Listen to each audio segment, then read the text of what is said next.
Good evening, everyone. Welcome. My name is Nasa. I want to first of all welcome you all and wish you happy International Friendship Day. Today is officially International Friendship Day declared by the UN, so I think it's very appropriate that we are having a gathering of friends today. So welcome to these monthly fireside. Myself and a team of us host these monthly firesides every month.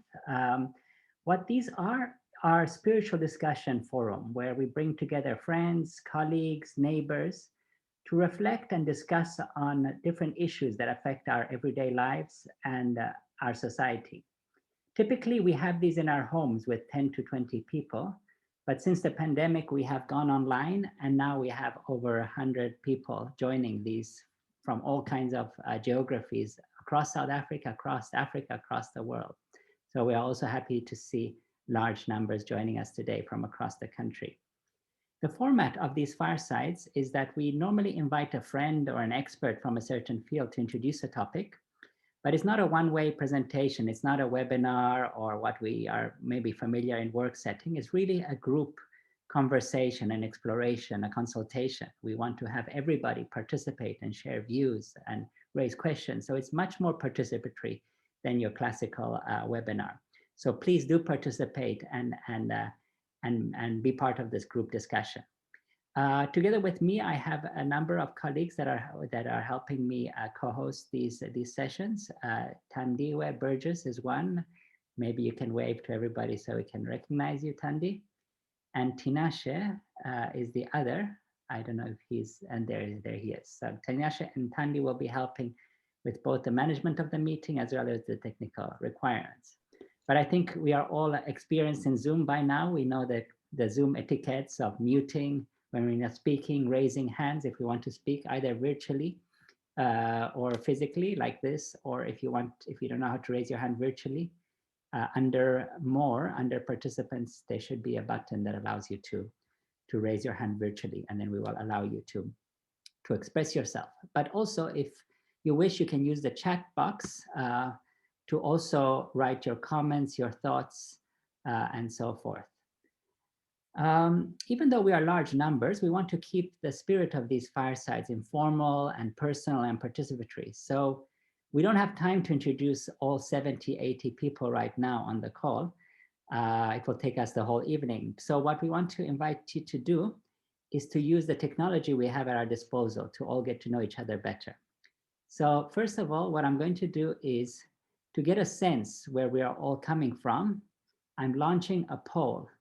So if you don't mind answering this poll, so we get a sense of where everybody's coming from in South Africa or in other parts of the world. I also want to invite you to use the chat box on the side to say a bit more about yourself, maybe where you're from, what your profession, your interest, anything interesting that you would like to share with everybody, your industry. And also, I see most people have their names, but some people have logged in through a device like iPhone or Samsung. Please change your name to your name so we know how to recognize you. But other than that, it's really a friendly, informal evening among friends, and feel free to contribute and share and introduce yourself and share any comments and questions you have in the chat box. So last year we were all in heavy lockdown, and we certainly have been zoomed out and tired. Actually, before I go, let me share the results of the poll so far.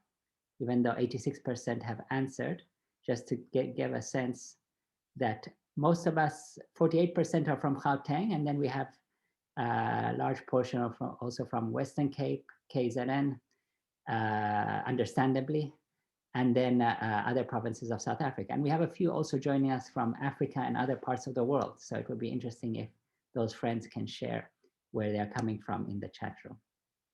So I was saying, last year we had a very tough lockdown, and we have been spending our life on Zoom. So all of us are zoomed out. But we are hoping that in this year, in 2021, with the rollout of the vaccine, we can go back to maybe a hybrid approach to these firesides, where we'll keep the online ones because that's where we get most people coming. But we will also have on the weekend some physical ones where we can continue and follow up the conversation in smaller groups in more intimate setting in various cities of South Africa, facilitated by different friends.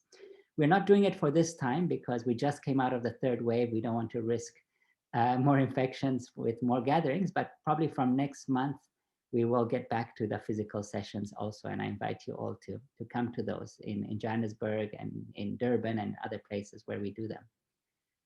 So tonight's Fireside is quite different than the usual ones we've had before.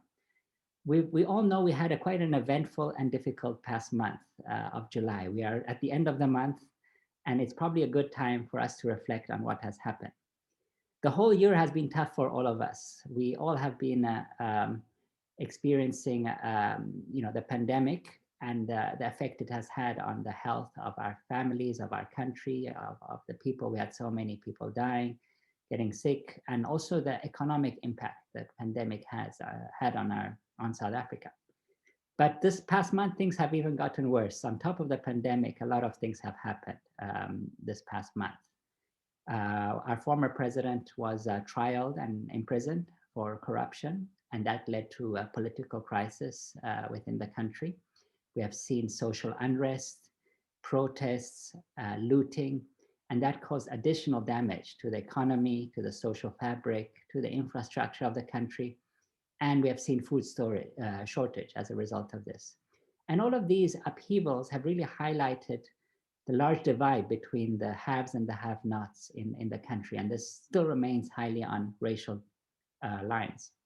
So these events have really tested our citizenry, our democracy, our justice system, our social economic structures, and have really highlighted the deeply ingrained problems that we have in South Africa today. So, and this is obviously the result of decades and centuries of dysfunctional society. So we are here tonight to reflect on all of this and on some of the practical solutions that we can all bring to address our problems of our country, and how together we can heal the deep wounds we have and rebuild a better future for ourselves and our children. For the past 100 years or so, the Baha'i community has been working towards addressing many of these social ills, unifying communities, uplifting communities across South Africa. And hence tonight, I have invited to a number of South African Baha'i professionals from different fields to share some of the principles and approaches that can be applied, spiritual principles that can be applied to address the problems that we are facing today as a nation. And not only to discuss them on a theoretical level, but concrete actions that we can all take to uplift ourselves, our societies, and to promote peace and collective well-being. So I thought it would be appropriate to assist in facilitating tonight's panel discussion. I thought to invite my sister, Charlotte Madad from Cape Town. She will turn on the mic and wave. Charlotte is a HR professional, but has spent most of her life really in the field of community development and community building. She has served at the Baha'i World Center and then later in South Africa as the manager of the National Baha'i Center, and currently serves as the secretary of the National Spiritual Assembly of the Baha'is of South Africa. So I thought it would be really appropriate for her to moderate this discussion and introduce the other panelists, which, as I explained before, they're all Baha'is from different professional fields active in South Africa's development. So without further ado, let me pass on the reins of this evening to Charlotte, assisted, of course, by Tinashe and Thandi as we continue our discussion this evening. So over to you, Charlotte. Thank you, dear Nason, for that wonderful introduction with regards to the talk this evening. I think, like myself, I'm sure everybody else is looking forward to what we're going to experience this evening. Our talk, of course, as Nason shared, is about, unity and the role that it plays in building and healing South Africa. But I think it's not just South Africa, of course, it's also the world, as we could see from the poll. Friends are joining from beyond the borders of South Africa, other African countries, Europe, etc. So really, good evening, everyone, or good morning, or good afternoon, wherever you are in the world, because as you know, our time zones is not the same. So really, friends, we are having three wonderful friends this evening that is going to take us through a process of sharing the thoughts with regards to this topic. Our panelists, they are really experts in their own fields, and they bring in vast experience in social justice, in economic policy, and also in food security. They are all Baha'is, of course, and a big part of what they will contribute and share with us tonight will be also as a Baha'i and their experiences as Baha'is in their community. I think it's important to mention that they will probably touch on questions such as, where are we, with regards to creating social justice and unity? How do we basically advocate for more justice in our country and, of course, the world? What roles does food security play in building unity in our society? And really, is economics divine in nature? And of course, there will be many questions that they will share, and hopefully they will also answer questions that we have this evening. Baha'u'llah, the prophet founder of the Baha'i faith, established the principle of unity as the primary medicine for healing the manifold ills of the world.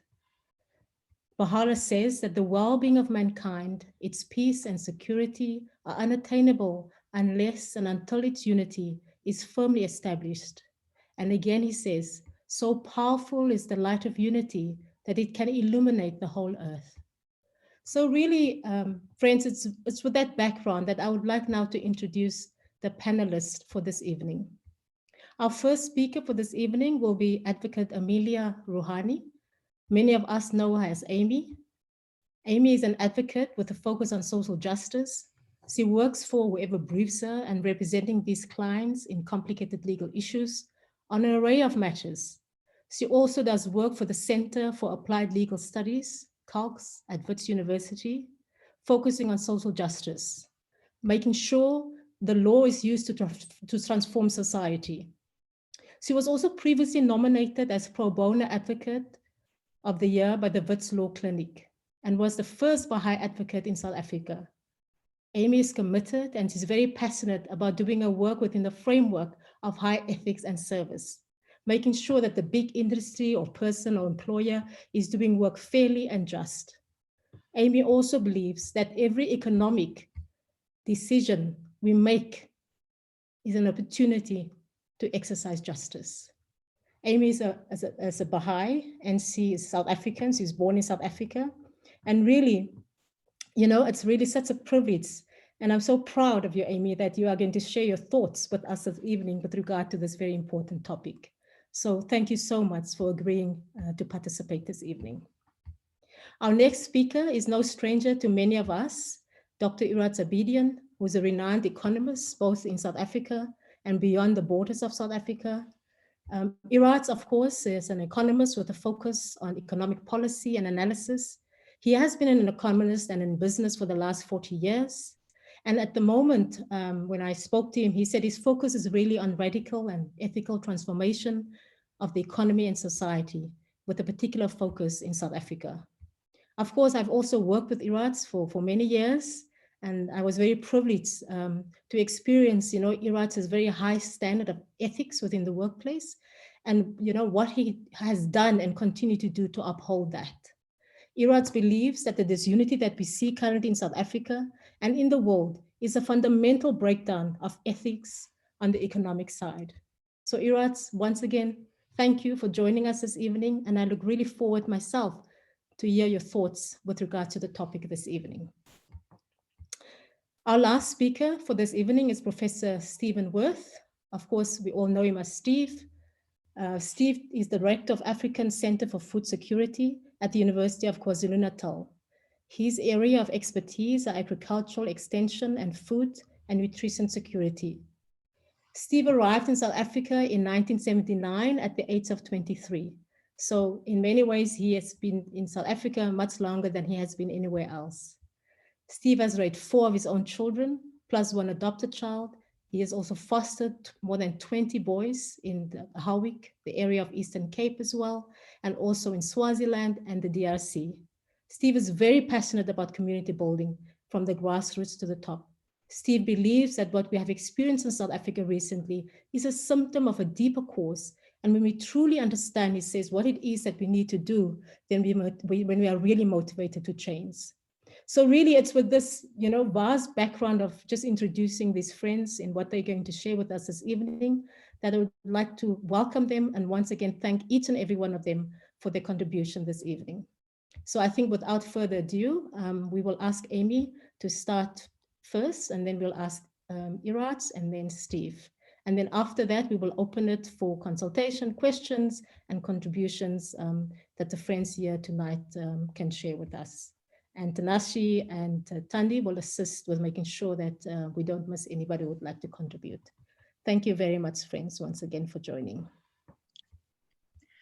Thank you, Charlotte, for that introduction. Thank you, everyone, for joining us this evening on your Friday night. I hope you are warm and cozy and healthy. As mentioned, I'm an advocate at the Johannesburg Bar, which means I basically go to court on behalf of clients. I'm not a person who clients can approach directly. The way the legal system in South Africa is set up is that if you have a legal issue, you go to an attorney first. And if your matter needs to go to court, then your attorney will brief an advocate. And that's what I do. I go to court on behalf of people.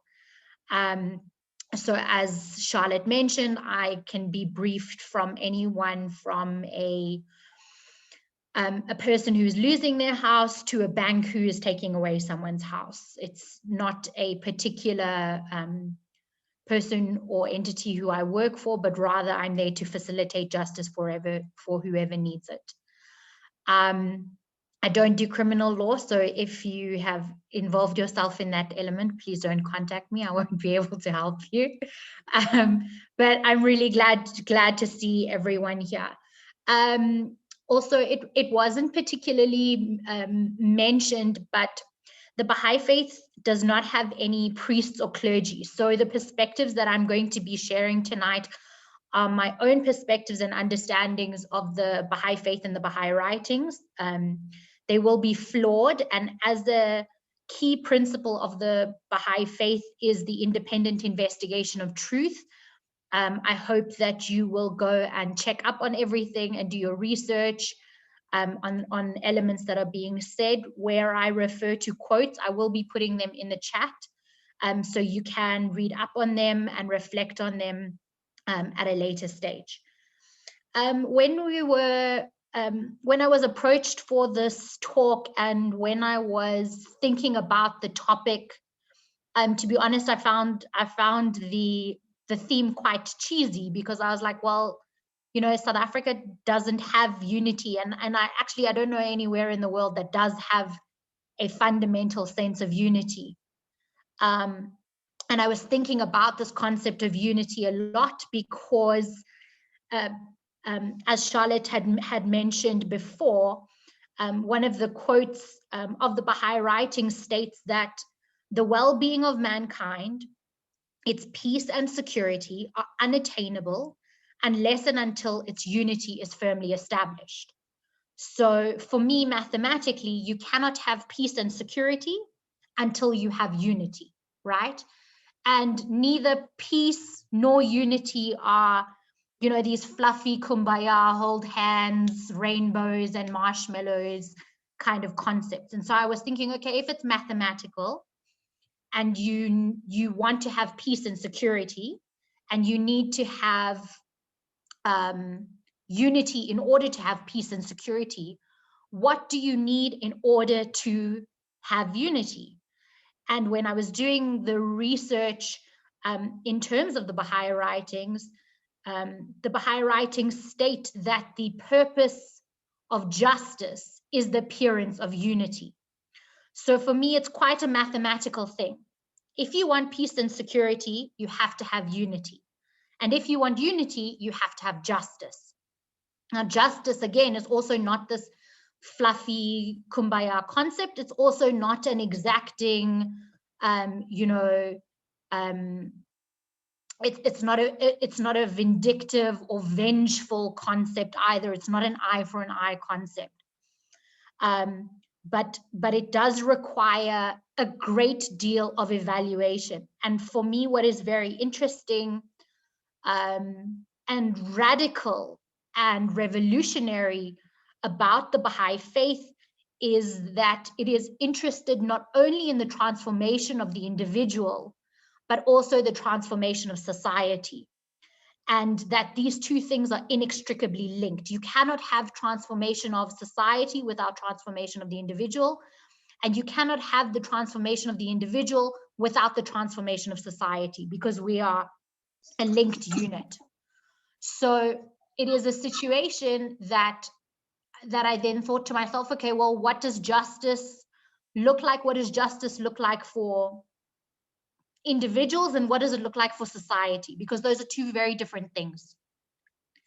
Justice for individuals, we are taught throughout history, throughout sociology, throughout concepts of morality and philosophy, that it requires a level of mercy and forgiveness in order for us to continue to be a coherent, functioning society.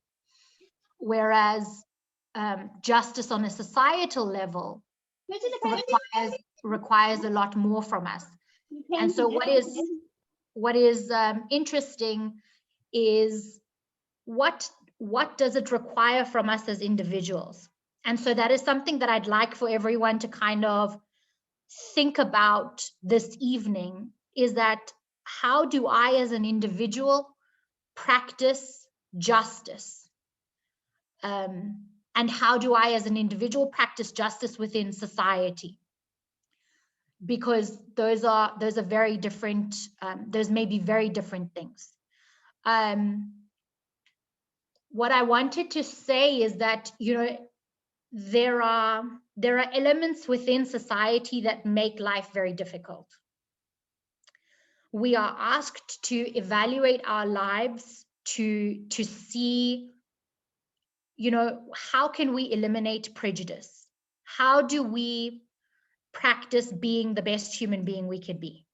Even if it's just on a selfish basis, how am I the most excellent human being that I can be within my current context?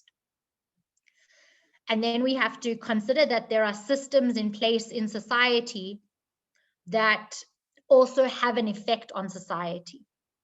And if we look around us presently, we're able to see that a lot of these systems are falling apart. The structures of society, or the traditional structures of society, are falling apart. Economic structures, gender roles, political structures, education systems, all of these things are falling apart because they are not conducive to the direction in which humanity is going. They're not appropriate for the context in which we need to move. It's as if, you know, we're a baby in one of those, you know, those walking rings that babies get put into and they are able to like scoot around the house. But now you're actually 12 years old and you no longer fit within that, you know, that ring. And so it's no longer conducive to where we need to go. And so we're seeing a lot of things questioned, particularly in South Africa. And, you know, Nason alluded to the recent turmoil that our country went through with regards to the looting and rioting. I just wanted to correct, the imprisonment of the former president was not in relation to corruption. It's with regards to a contempt of court order. So that's a very different thing. But basically, the looting that recently happened is really interesting because, you know, whether it was looting for criminal purposes, for political purposes, or simply for a question of people actually not having things and needing things, it brought to light the fact that South Africa is a tremendously unequal society. And that is not fair. And it is an unequal society not because people are not making efforts. It is not unequal because, you know, we all started off in the same starting block and some people just don't feel like doing things.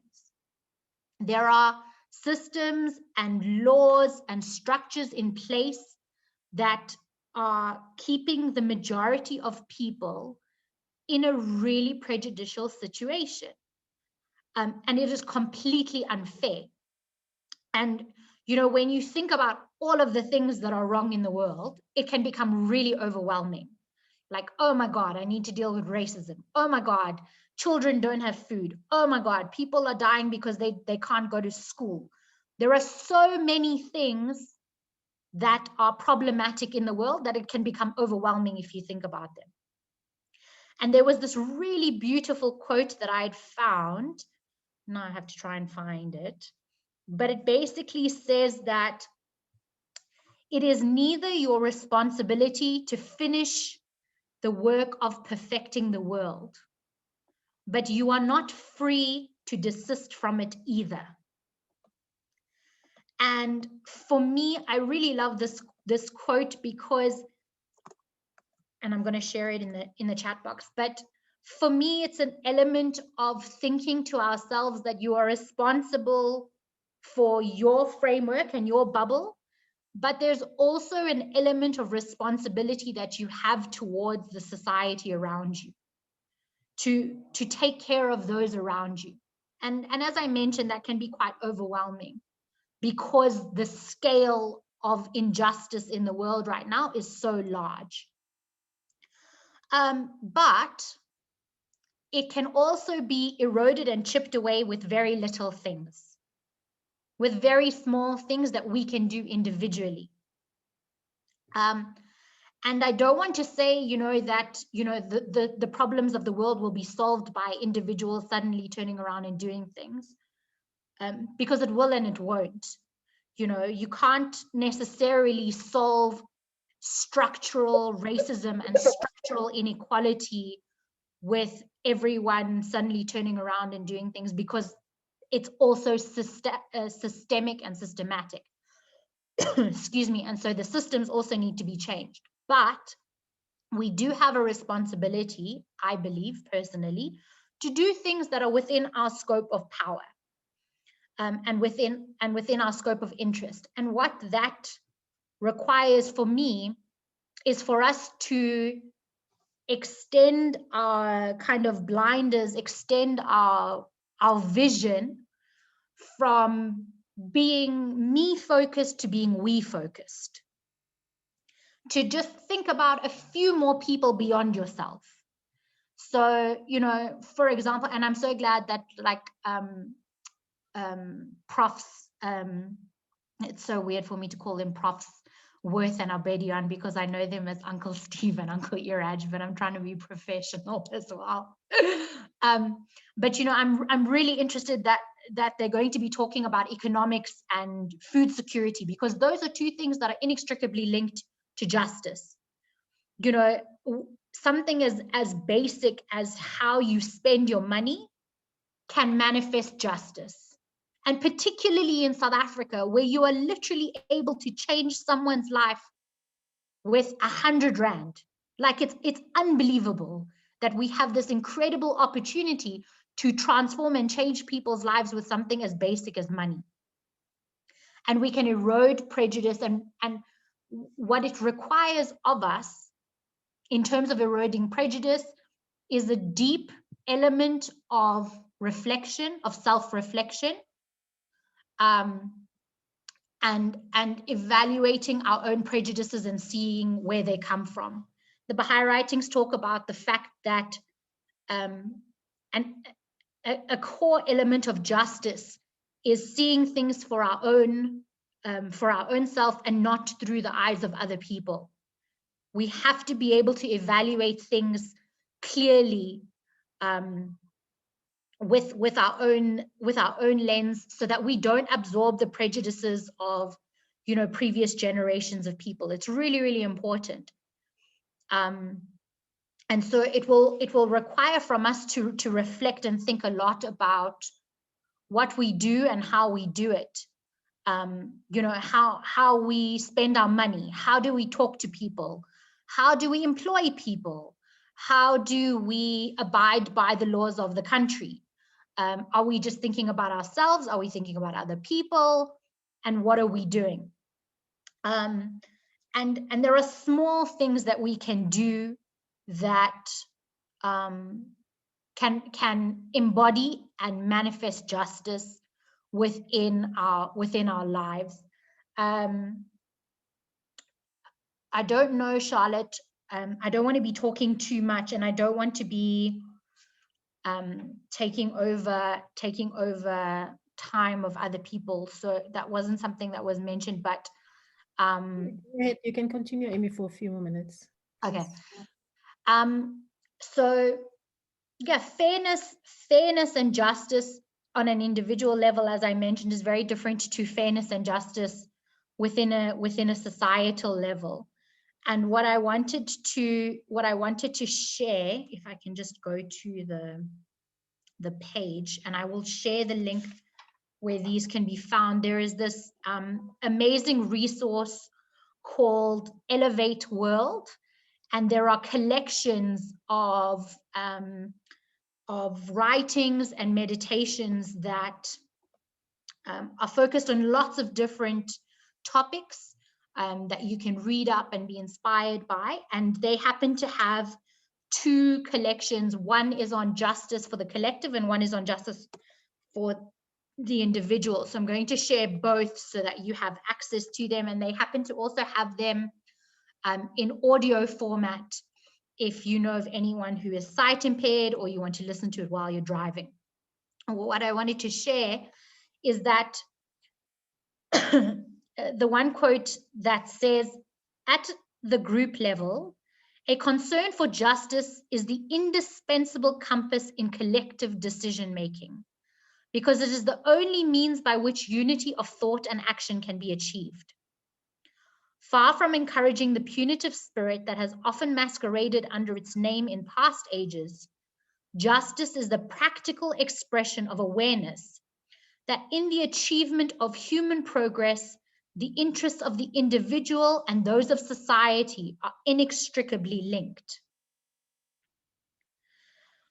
There is another quote that says, social justice will be attained only when every member of society enjoys a relative degree of material prosperity and gives due regard to the acquisition of spiritual qualities.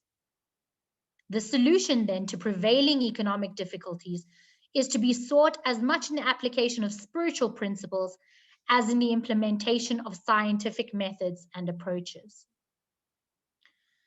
So recently, for example, with regards to the looting, it was very interesting that there's a social income grant that has been promulgated for in the whole country, which is like a 350 Rand a month social income grant. And what I wanted to kind of ask everyone to think about this weekend, particularly as it's end of the month and people may be going grocery shopping, is to go to the shops and see, how much does 350 Rand get you? What can you do with 350 Rand? And think about the fact that the majority population of the country who was systematically and very strategically excluded from education, from being able to, cultivate the best qualities within themselves. This is now what people are expected to live by. 350 Rand. You can spend 350 Rand on airtime in one day. It's like half a tank of petrol. You can spend it on like a really pretty top. 350 Rand goes very quickly, and people are expected to use 350 Rand to last them for a whole month. And it's really, heartbreaking that we have a situation where people are in such dire positions and circumstances. But it's also really beautiful and amazing that each one of us has the ability and potential to affect change for those around us. So it's not something that we need to feel hopeless or guilty for. And it's very interesting talking about the concept of guilt from like a legal perspective. When someone feels guilty for something, guilt is a very powerless emotion. You just feel bad. Whereas when you feel responsible, there's an element of power within it. When you feel responsible for other people, you're like, okay, I can do something about this situation. And so I wanted us to think about, what does justice look like for me as an individual? And how can I practice justice in society? It requires us to look at prejudices within society. It requires us to look at things that are unfair in society and to think about, why do I think it's unfair? Why do I think it's unfair that someone who is 60 years old and who could very well have been a surgeon is now working as a gardener? Why? And how is that a fair situation? And it's not for lack of effort. It's not for lack of intelligence. It's not for lack of anything. That is just the situation that that person is in. So what I want us to do, as I've said, is for us to think about justice, is for us to think about how we can practice it within our everyday lives. It requires us to do a major reflection exercise for ourselves about what am I doing with the decisions that I make. And I wanted to just kind of end off, if I could, with this quote that I find really inspiring, if I can find it now. It says, every age hath its own problem, and every soul its particular aspiration. The remedy the world needeth in its present day afflictions can never be the same as that which a subsequent age may require. Be ye anxiously concerned with the needs of the age ye live in, and center your deliberations on its exigencies and requirements. And so I'd like us to think about individually, what are things that we can do with our own set of skills and talents to make our lives better and to also make the lives of those around us better, and to think about what are the problems that you have identified in society that you would like to do something about, and how your particular set of skills and talents can be used not only in bringing about excellence for yourself, but excellence for those around you as well. And once we do that reflection, once we do that truth-seeking exercise and are able to slowly educate ourselves and eradicate the prejudices within ourselves, we'll be able to practice justice, both for ourselves and in chipping away at the elements of injustice within society, so that unity can be established, so that we can have peace and security. Thank you so much, Amy. That was beautiful. And I think you've given us a few things to think about. I think it's important to also share that with all the speakers, at the end, what we want to come out with is, what are the small things we can do individually to begin to make a change if we haven't done so already? So our next speaker is Dr. Irats Abedian. Irats, over to you, maybe for about 10, 12 minutes, please. Thank you very much. Thank you very much, and greetings to each and all of you. Thank you for sharing your evening with us. As mentioned, I'm an economist, but really, in reality, I'm a student of economics, because economics is a discipline in evolution. Economics is about how we live and how we reconcile two important aspects of our material life, whoever we are.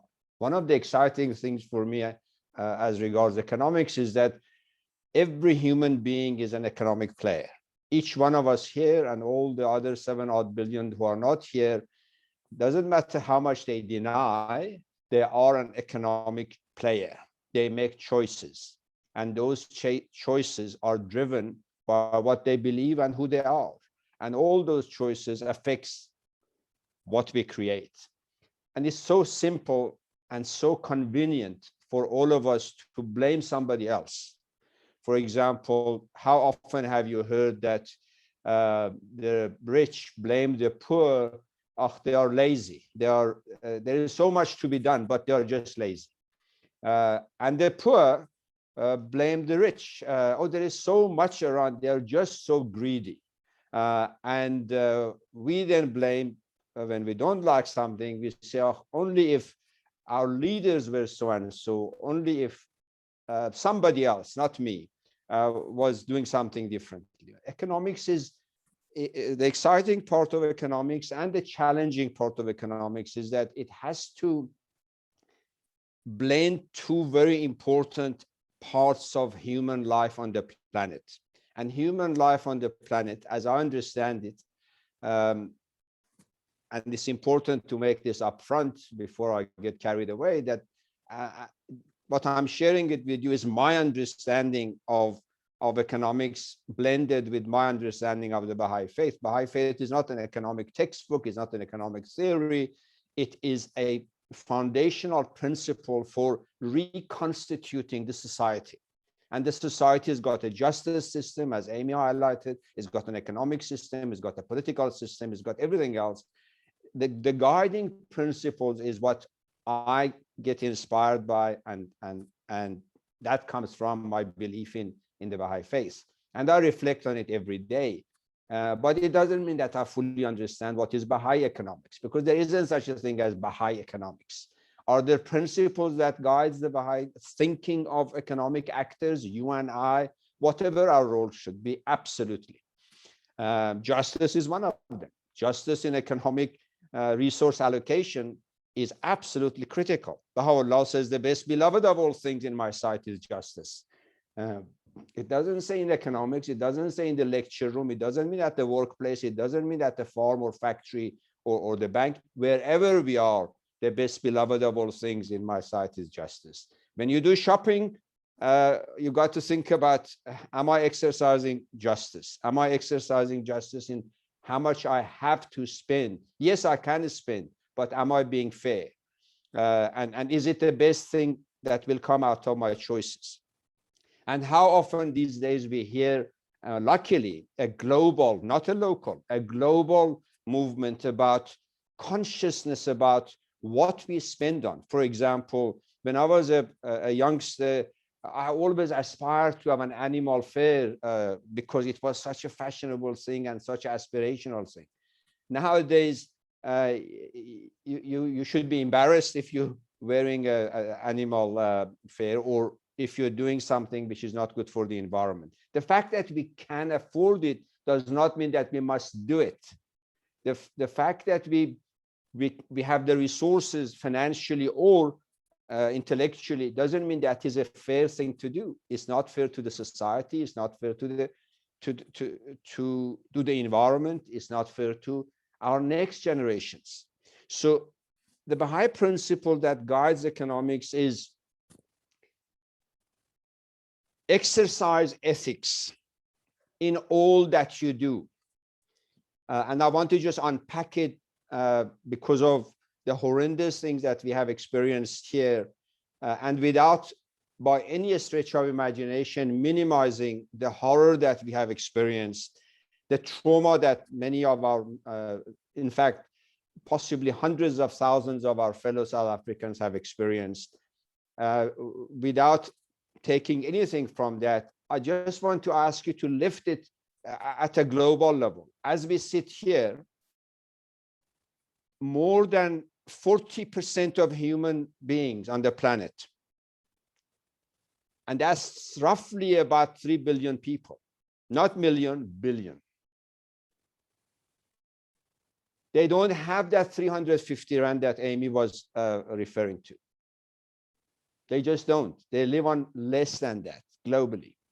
At the same time, that 80 to 85 individuals have so much wealth, have accumulated so much wealth, that their collective wealth is more than the other 3 billion people. Now, this is not a question of South African issue. It's not a question of black and white, red or yellow race. It's a systemic issue. And Baha'u'llah, back in 1860 odd, in the middle of the 19th century, second half of the 19th century, highlighted that this is unsustainable. It is inequitable. It is conducive to chaos and confusion. It's interesting as a student of economic history that at the same time that Baha'u'llah was talking about this, Abraham Lincoln in the United States made a very interesting statement, said, there are so many poor people around. God must love them. In other words, it's not my problem. It's God that created the poor. It's not the economic system. It's not the political system. It's not how we use the resources. It's just that God creates too many poor people. And of course, you can find your local version of this. Yes, we have gone through a traumatic experience. But in my view, if we really analyze poverty that we have, the disparities of income and wealth, it's not because we cannot, as a country, as a nation, we cannot make prosperity to be shared, comfort to be shared. It is not as if South Africa does not have the resources or what it takes, be it financial or be it human skills and capabilities and expertise or institutional capability to take care of its nation. So where are the problems? The problems, in my view, is there is an absolute failure of ethics amongst all of us. And let's not also exclude ourselves as if we are holier than thou. Our government leaders, our business leaders, our intellectual leaders, we have let go. We have stopped agitating for ethical conduct. We get comfortable, and only when a horrendous event of 2 weeks ago happens, suddenly we wake up and say, wow, we have a problem. And I want to bring you to a daily exercise that, and I often think about this because the Baha'i writings talks about the organic unity of our human systems, whatever human system you have. And what is this human system that we are all familiar with? Our own bodies.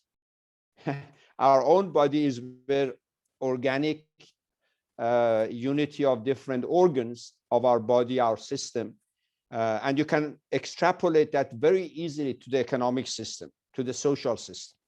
I see often people who ignore their health issues. They know they have a diet problem. They even talk about it from time to time, and yet they continue doing the same thing. They say, well, I've got some problem in here and some problem that lately I haven't been able to that over the past 6 months. I've observed that, and yet they don't do anything about it. They keep 2 years later, I meet them, they're still complaining. So it's not a question of awareness, it's a question of the willingness, the commitment to do what it takes to get the system operating. Now, economic system is exactly like that. The presidents, ministers, and I've had the privilege of being in big corporates, small businesses, in many, many sectors of the economy in South Africa and globally. There is no shortage of awareness of what's wrong. There is no shortage of intellectual understanding of what's wrong, what we don't like around us. And yet I hear them again 5 years later talking about the same thing. They know that what they're doing is not conducive to what they like to see, and yet they keep doing it. So for me, it's about ethics. It's about, and what does ethics mean? Ethics means doing the right thing all the time. Is it easy? No. Is it challenging? Rest assured. Because remaining healthy is challenging. Because we have to do the right thing all the time. Yes, we can have a little bit of aberration, but not for long. And the economic system at the moment has that type of problem in South Africa, globally, and increasingly in the rich and the poor countries. And just to wrap it up, I've heard that the problem of looting is because we have so many poor. But I invite you, didn't you see the same looting in London? Didn't you see it in the United States? Didn't you see it in Paris? And these are not people who have so-called the level of poverty that we have. What do they have that we have in common? Yes, London may be a very established rich country, but in London there is very many suffering poor, very many frustrated individuals who may not be poor, but they are frustrated. The system, they know, is not fair. They know resources are not utilized properly, and they are in a way, agitating.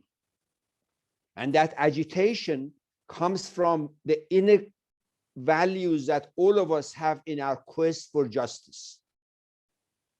And it's one of the important insights that as an economist, I always rely on. Baha'u'llah says that we have been created as human beings to love fairness. That is our default mode, believe it or not. Even when we exercise unfair things, we don't feel comfortable. We may get away with it in front of the public, but in private, we actually don't feel relaxed. And the same way that the human system does not like unfairness, economic system is also uncomfortable. Economic systems are agitating in the rich and the poor countries because the disparity between what the executives get and what the other staff get is just too unsustainable. It's too unfair. It's not conducive to stability and equilibrium. At the global level, the way we're using resources, and to just wrap it up, I have 1 minute, if I may. If we look at the amount that we spend on armament, on destroying things, whether it's tanks and bullets or whether it's electronic protection, and whether we're spending huge, and I mean billions of dollars on spying on each other, on disrupting and destroying each other's assets and incomes. If we put only 20% of that, only 20%, not 100% of it, within 6 months, we won't have any food poverty in the globe. And in South Africa, food poverty at the moment is just below 600 rand per month. In other words, you can survive if you have 600. At the global level, if we spend 20% of what we spend on war and spying and destruction and this and that, we could get rid of food poverty. And if we spend 40% of it, within a decade, we can get rid of poverty altogether. So what's the problem, friends, is that ethics have been taken out of economics at 3 levels. At the level of individuals, you and I, at the level of institutions, meaning municipalities, corporates, etc., and at the level of global level. So the Baha'i faith says we must bring this back to its core. At the personal level, we should exercise justice and fairness in what we do, how we earn, and how we spend. At the institutional level, whether it's local, national, or international, we got to redesign these institutions to be driven by ethical conduct, by serving as institutions. And at the international level, likewise. And the final point is, unless and until we get the entire chain consistent, the system won't be fair and equitable. We can get all the wealth of the rich and give it to all the poor tomorrow.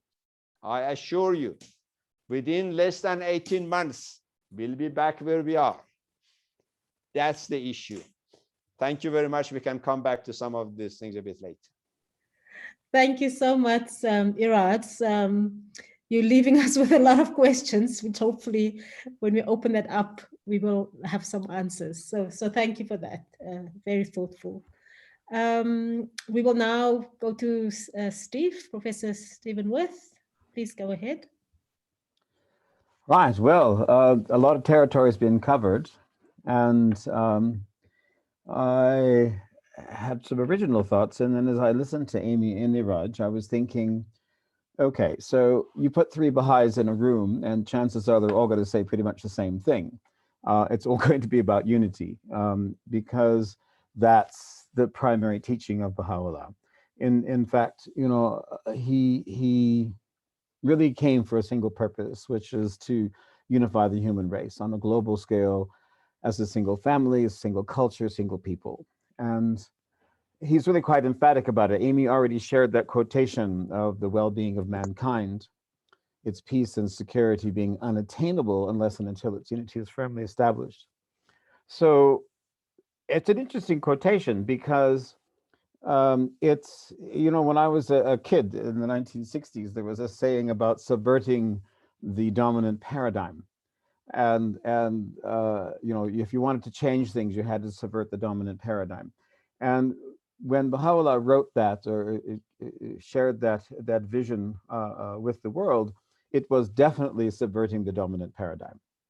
It was very clear up to that point that there were the rich people and the poor people, the educated and the uneducated. We were a very divided um, society for many centuries. And then Amy, she quotes something from an old Jewish text about, and my father was Jewish, so I listened to these things carefully. You know, about you're not obliged to fix the perfection of to finish the perfection of the world, but you can't desist from carrying on with it. The fact that it's a Jewish text tells us this has been going on for a very long time.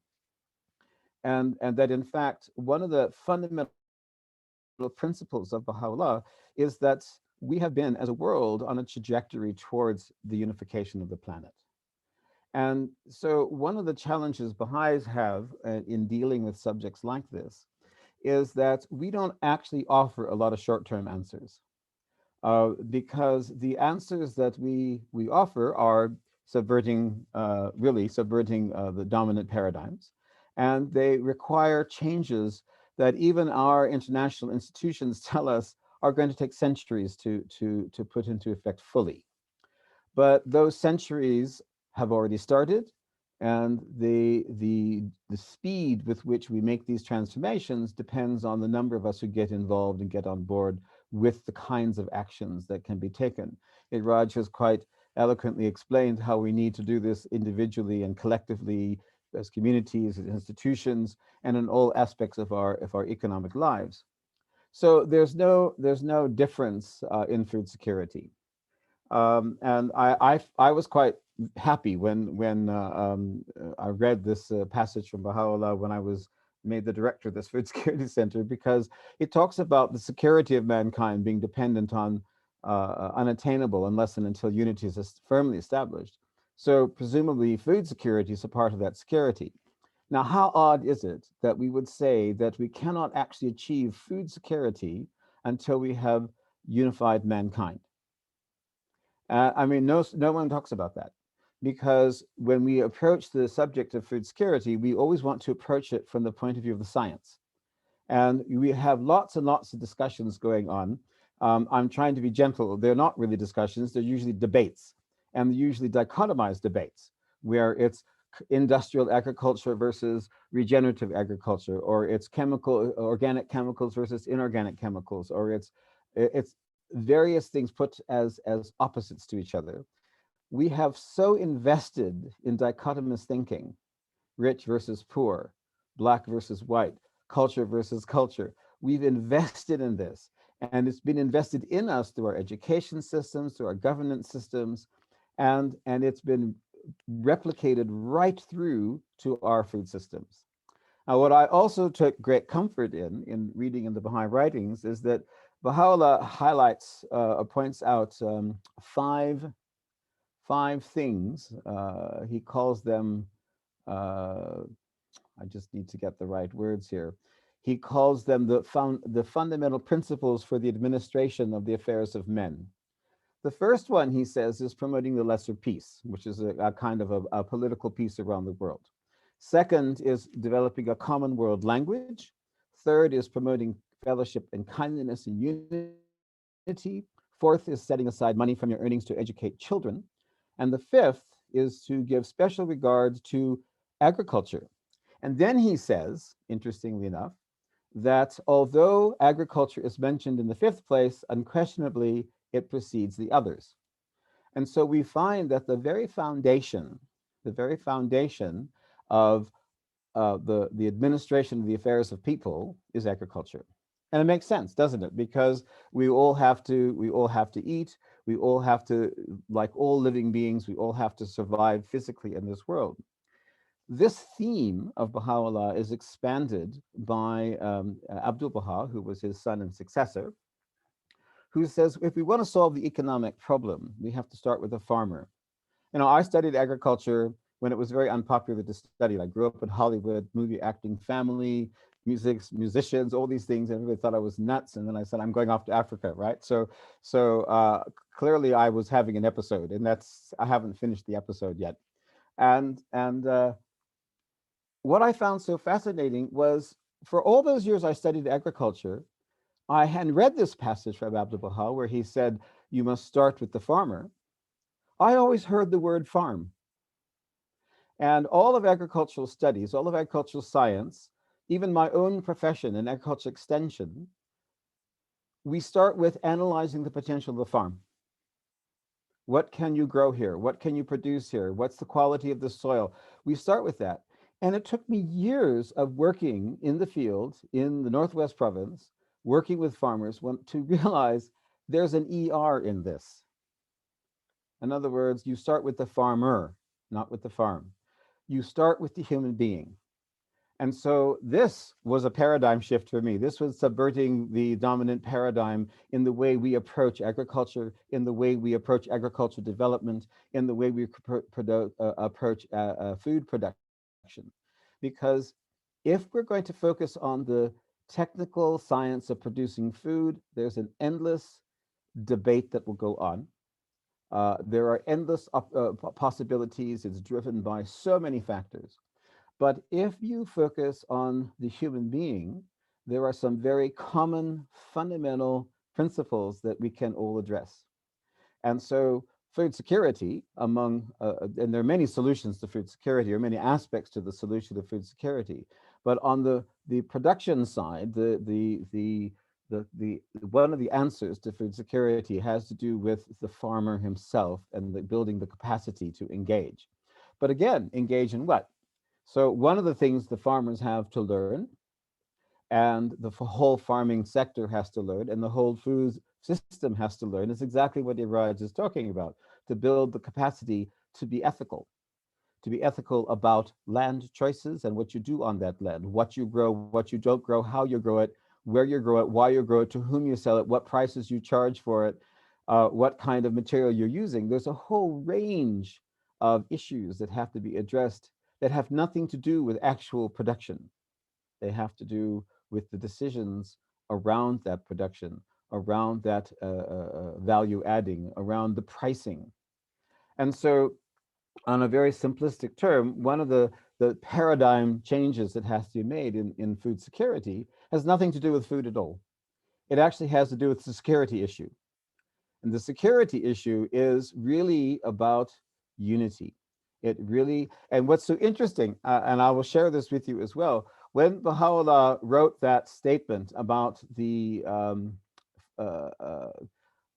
well-being of mankind, its peace and security are unattainable unless and until its unity is firmly established, he actually went on to explain the condition for establishing it. And he said that unity can never be achieved so long as the counsels which the pen of the Most High hath revealed are suffered to pass unheeded. And so it's fascinating. So it's not just, as Amy said at the beginning, an airy-fairy kumbaya sort of unity. There's some very structural issues that we have to deal with. And, you know, Baha'u'llah's teachings are vast and huge, and it could take a lifetime. And so you can say, well, hang on, how could I possibly implement all these teachings? Well, you can't. But he also says that all of his teachings pivot around a single teaching, which is the oneness of mankind. And so let's start there. That's the ultimate subversion of the dominant paradigm.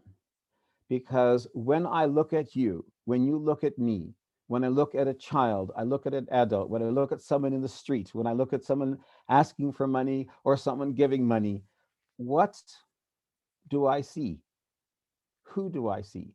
Do I see someone who is me? Or do I see someone who is not like me or somehow different from me? And that's a vast change in the way we perceive one another. And so when we apply this in a food system, we begin to have the farmer asking not what's in it for me, but how will this impact on the people downstream. When the person who's developing the genetic material that the farmer uses, or the chemicals that the farmer uses, organic or inorganic, I'm not going to have that argument. That scientist, that research agency should ask, what's not what's in it for us, how much profit can we make, but how can we do this and price this in a way so that the maximum number of people will benefit and that it has the biggest impact on the welfare of humanity. And then the value adder does the same thing, and the retailer does the same thing, and then the consumer does the same thing. The consumer sits there and says, should I be buying this? Should I be spending my money on something else? And so every single player in the food system has the same choice of sticking with the paradigm which says, what's in it for me? Or changing that paradigm and saying, what's in it for the world? And Baha'u'llah is really, really clear about this. He says that if you want to seek justice, you should choose for your neighbor. That's what you choose for yourself. That's what you do when you seek justice. And so, well, hang on, how is that just? I choose for my neighbor. Well, that's what it is. And so, as I said at the beginning, we don't offer a lot of easy choices. We don't offer a lot of short-term choices. Baha'u'llah offers a lot of really hard choices that will require decades and centuries of implementation to get it all right. But that doesn't mean, as Amy said, you're not responsible for finishing the perfecting of the world, but you are responsible for contributing to its perfection. And so I wanted to give you a couple of thoughts about how we can respond. In my field, we teach a concept that says without a theory, without operating without a theory, you will tend to run to relief. So the terrible story that gets told is that if you see a baby drowning in a river, you will jump in and save that baby. And if you see another, you'll do it again. And you see another, you do it again. And so pretty soon you're so busy rescuing drowning babies, you don't see that there's somebody up there throwing them into the river. And so very often we are tempted to address the symptom. So what happened in Howick? I live in a small town. We are a farming town. We were very badly hit. Everything was shut down. The N3 was shut down. The town was closed off by the vigilantes. The one shopping center in Apopomani, the big township, was closed. 60,000 people had no access to food, and we barricaded the town from anybody coming in. And I spoke to one of the vigilantes and I said, we have 60,000 people out there who have no access to food. Response, that's their problem. I'm here to protect ours. And I thought therein lies our immediate response to a crisis. Protect me, don't worry about them. So we live in this dichotomized world of us and them, which Baha'u'llah says can't do that anymore because there is no us and them, there's just us. Then the second thing that happened was that the community got together and started cleaning up. Now, my son and I and a friend of ours from the local town, this little township just down the road from us, we had already started cleaning up, and on this, they were still shooting, and we were already starting to clean up. But the next 2 or 3 days, town rallied, and we all got together, and we cleaned up, and there was this and that, and the rubbish was. Town never looked so great. And then the public transport was reinstated, and 3 or 4 days later, town looked exactly as it looked before, which was, a mess. And so we're very drawn to rescuing. We're very drawn to relief. And what this theory that we talk about, or what this concept we talk about, is that unless you have a true theory of development, you're always going to fall back on rescue. And what I have learned over the years is that what Baha'u'llah has provided us with is a theory of development. He has told us how things progress, and that will enable us, yes, when necessary, to rescue drowning babies. He also will tell us, it tells us that, yes, it's sometimes we set up projects that help build capacity to overcome local inertia, and that we can take a further step by identifying and changing in structures and policies and institutions so that they're more just and fair. But he says ultimately, and this is a development theory I'm putting his concepts next to, ultimately, we have to change through a vision, that the real change happens through masses of people, not directly organized by the government or NGOs or anyone in particular, but that that people have a vision of how the world should look, and they know what to do in the spaces in which they work. And so one of the challenges we have as people in South Africa is, there's, I don't know what it's like where you are, but, Auntie Karen, everybody knows Auntie Karen in our town, and she has more people who come to her and ask for help. And the dilemma is always the same: help, not help. Is my helping, or is my help actually making it worse? And I'm sure everybody goes through that same question. But if you don't have a theory, you'll just give the money and move on. If you have a theory, you can think about, oh, hang on, I've done this once or I've done this twice. This has not changed. Maybe I need to change this to some other approach, because you're being able to reflect on the impact of the choices that you're making. And so one of the things that we have to take away, I hope, or we can take away from this discussion, is that I need to be more conscious about how I am engaging with change, and not just, oh, I feel so good I gave him a sandwich, or, oh, I feel so good I gave him 10 rands instead of 5 rands to the car guard.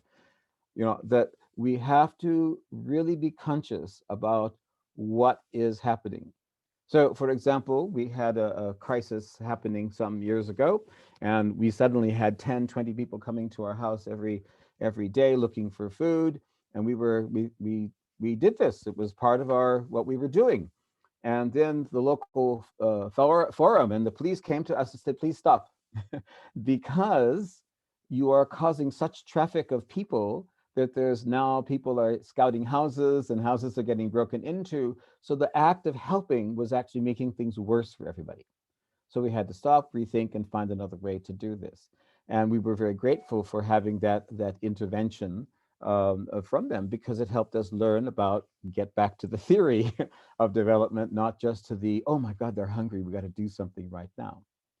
So we need, I think, to take this step back from the urgent desire to fix the problem that was somehow created by this looting, and realize that, as Iraj and Amy have already said, this is age-old problem remanifesting itself because we don't address the fundamental issue. But the fundamental issue is that we have not adopted in our hearts individually, in our collective life as communities, and in our institutions, we have not adopted the truth of our oneness. And that when I look at Amy, I see me. And I'm only looking at Amy because she's the only face I can see that's alive. Oh no, I see Francesca's there. I can see her face too. Okay, so, but when I look at you, I should be seeing myself. And if I do not want to do harm to myself, I cannot do harm to you. And until we do this on an individual, institutional, and collective community level, we're never going to solve this problem. So food security is less about food than it is about unity. It is less about the production. We have the science of how to produce good food. We have the science about what is good food and what we should and shouldn't eat. And sure, there's lots more to learn about it. We can investigate it forever. We even have the science, Raj, I hope you're still hearing, we even have the science of the economics of distribution and management and all those things. We know how to do all that. But what we don't have is the spiritual principles that Amy referred to. We don't have the spiritual underpinnings that have to govern those sciences. Because unless we do that, we are just going to recycle and recycle, and we're going to keep rescuing, and we're never going to even get to the projects that have longer lasting. We're never going to get to the structural changes, and we're never going to get to the vision-led development, which is what is so essential for changing our our food systems, well, all systems, but in particular our food systems, because as the Baha'i teachings tell us, they are so fundamentally basic to the administration of the affairs of men. And so what we're challenging everyone to consider is subverting this dominant paradigm, and that we need to overcome this, because a paradigm is a distinct set of concepts and theories and thoughts of thought patterns and the way we see things. We have to change all that. And I have to change the way I look at food. I have to change, as a farmer, the way I produce food, as a marketer, the way I market food, as a scientist who develops the genetic material for that. I have to change the way I look at that and look at all of this in the single light, or in light of the single principle of the oneness of mankind. What action am I taking as a scientist, as a farmer, as a marketer, as a value adder, or as a consumer? How does my action contribute to or detract from practical application of the oneness of mankind? And it's the more and more that we do that, because agriculture is so fundamental to our economies and to our lives, the more and more we can apply it in that space, the quicker we'll be able to transform the rest of the economic systems, because we all have to make those choices. And when we start making those choices, we fundamentally affect every other industry in the economy. So I think I will leave you with that, because so much has been said, and I'm sure there's lots of discussion that people want to have about this. Thank you so much for letting me be part of this. Thank you so much, Steve. And once again, thank you, Amy, Irat, Steve, for this wonderful contribution to this very important topic this evening. I think they touched on many questions. How do we as individuals practice justice, and how do we do it in the society that we find ourselves? How do we exercise ethics in everything that we do all the time, like Irat said, not just once, twice, but actually all the time? What does that mean, and what does that look like in reality in our everyday lives? Also, do we have the resources? From what I hear Irat is saying, we do have the resources. The question is, what do we do with those resources that we have, and how do we use it effectively? We also know that, Steve talked a lot about food security, and he says also it's not really about food, right? It's also about how do we build capacity, and how are we ethical around the choice, the price. And one of the things that Steve mentioned before is that if we are not going to be united, and if we are not building community, then the price is just going to keep going up, right? Because it's always going to be the individual who's going to buy the food, and at a market that's not conducive to look at the whole and those who need it the most.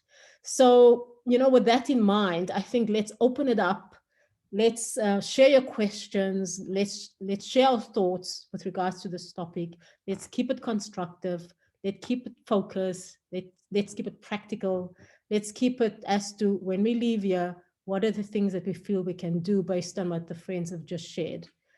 So I think we'll open it up now, and we will just, you can put up your hand, raise your finger. I don't know how these things sometimes work, but just, yeah, let's have a look and see who's ready to share or ask a question.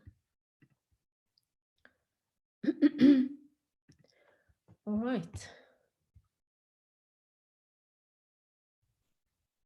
So I'm not sure if I see the one of the hands that I have here is Lavona.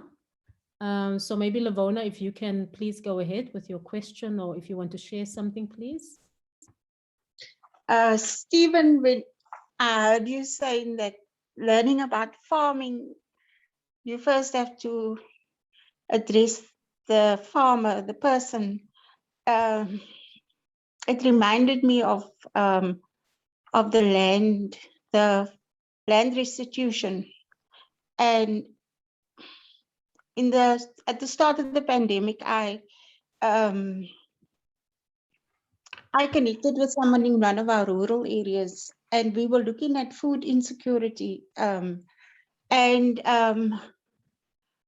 during the course of the communication, I realized that it was very strange that, not strange, I called into question why there was food insecurity in that particular community, because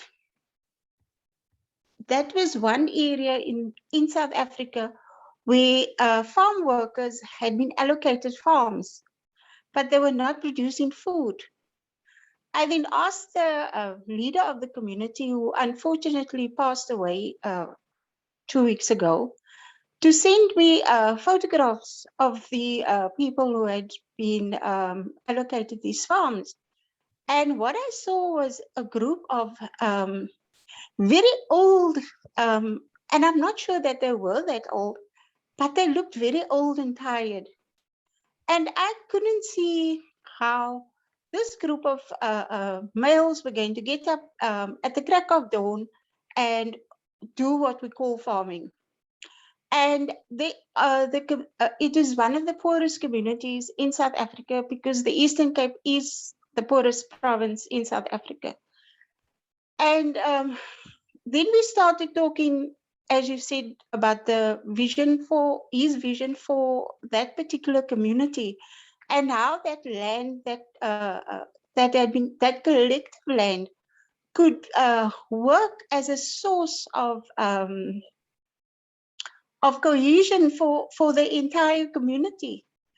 But it would mean that that the land would have to be shared, and that's where that is very difficult, because once people have been allocated huge chunks of land, it's very difficult to then say to them, look, let's share this in the interest of the community.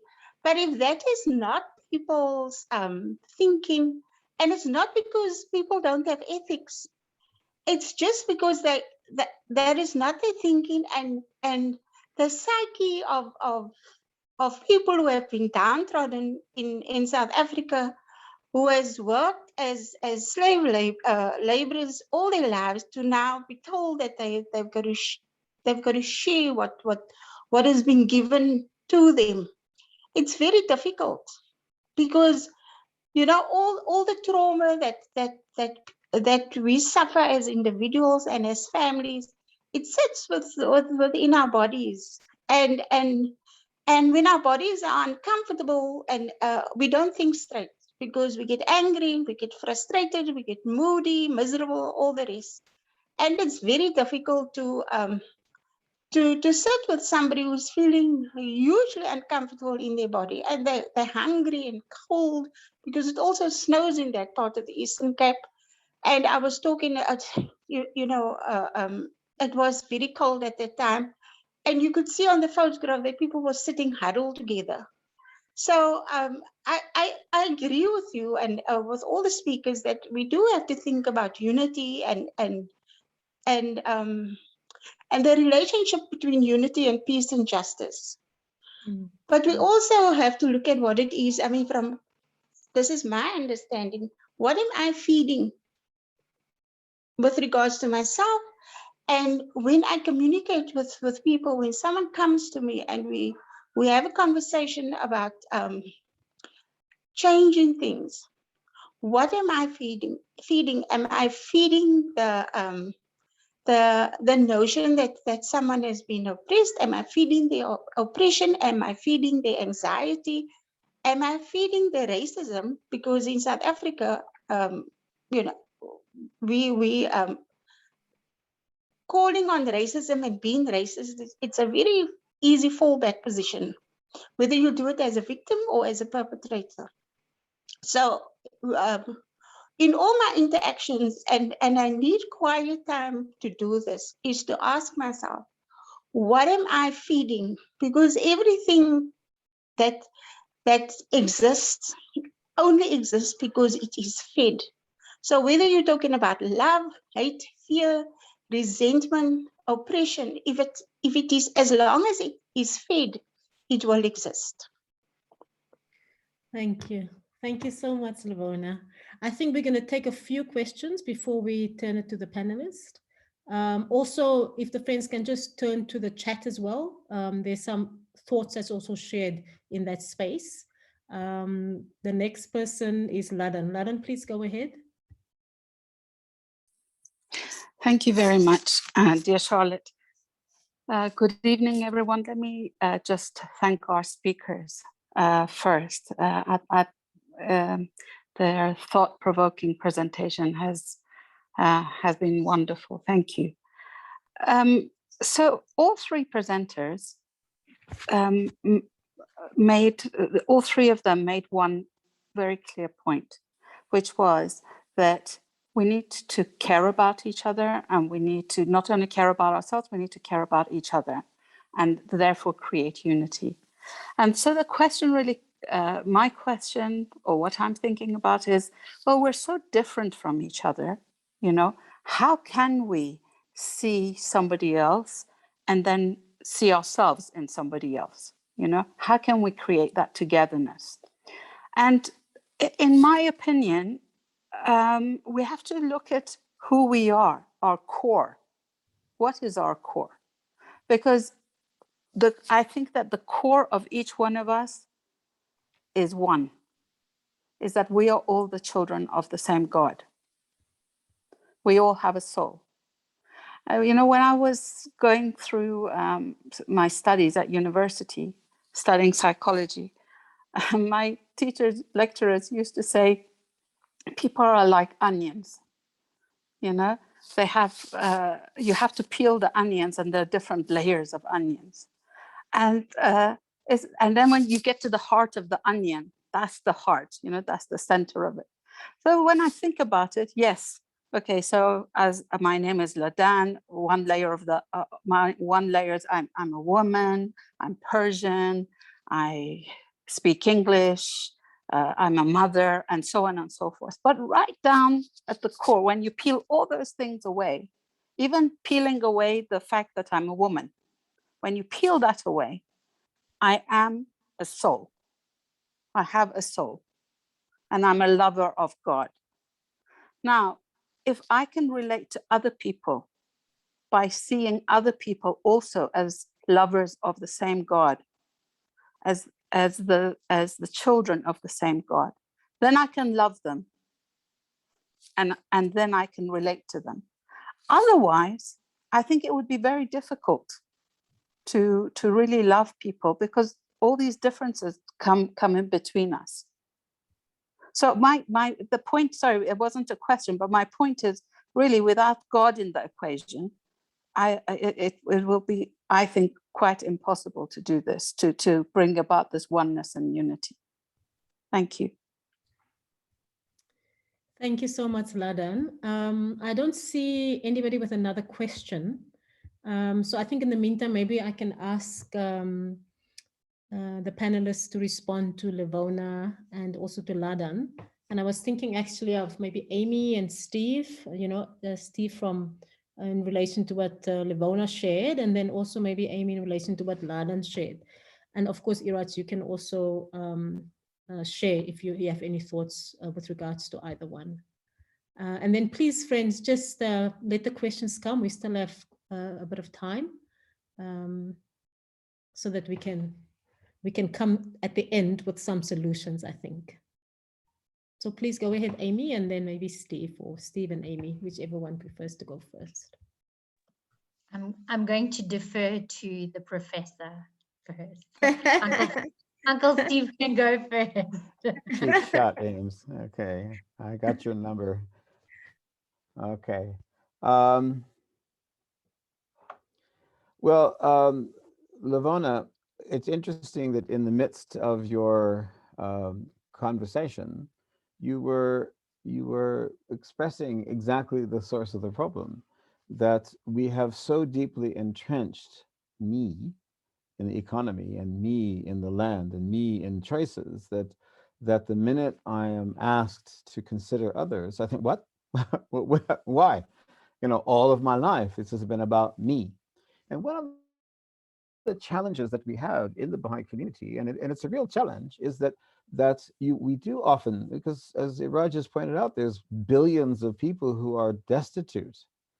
And we turn to them and they say, potentially, we turn to them and say, as you develop, think of others. Well, hang on, I just got my first job, and the first thing you're asking me to do is to think of somebody else. So it's a big ask. It's a huge ask. And so we shouldn't be surprised that this is going to take some time, because when you read some of the letters of the Baha'i Universal House of Justice, you know, they're very hard hitting on some points. This has been very scientifically, methodically cultivated by our economic system. Amy pointed out, structurally, we have been divided. We've set up systems to ensure that certain people don't get certain things. And that's not just in South Africa, that's worldwide. We've also been, it's all been structured to think about me first, everybody else second. I mean, big debate from the from the book of Genesis is, am I my brother's keeper? You know, that's the first the first real question a believer, a child of God asks of God, and you know, the rest of the Bible basically saying, yeah, you are, you know. But 3,000, 6,000 years later, we're still struggling with that fundamental concept, because somewhere inside the way we developed our systems, we said me first. So it's not surprising, Lavona, that you would have these challenges, and yet those are the challenges that need to be addressed. The other side of this equation is that we know, because of what Ladan was saying, and Ladan, I put a little quotation into the group about this. We know intrinsically, Iraj alluded to it when he said that we know when we're doing wrong things. So there's a lot of intrinsic stuff. We were designed a particular way. We were designed in the image of God. That doesn't mean physically. Thank God it wasn't physically, eh? But we were designed in his image, which means we're designed to reflect his qualities.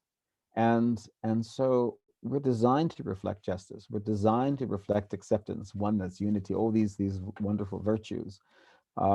And so what we want to do is to slowly awaken that, to slowly bring that to the fore again, to let, you know, the spirit that is yearning for its creator to be back in touch with its creator.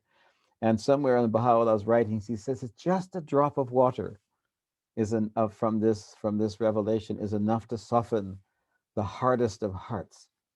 And so we just need to keep putting these little drops of water of love and understanding to awaken these hearts, because there's a passage that says that really we're going to reach the heart, which is really the kingdom of God. And so if we want to get this kingdom of God, we want to get this concept of an international unity where everybody is living in a just and everybody has a relative level of prosperity, then we have to reach these hearts. And the science is important. The discussions around the science is important. The economics is important. But the reality is that without the spiritual principles, the science can't take hold in the right way. And so, yeah, Lavona, keep going, keep going, and keep building. And yeah, provide food when you need to provide food, but also just keep going with the fundamental issue is building the unity of that group, so it will begin to say, hang on, we'll do better together than separately.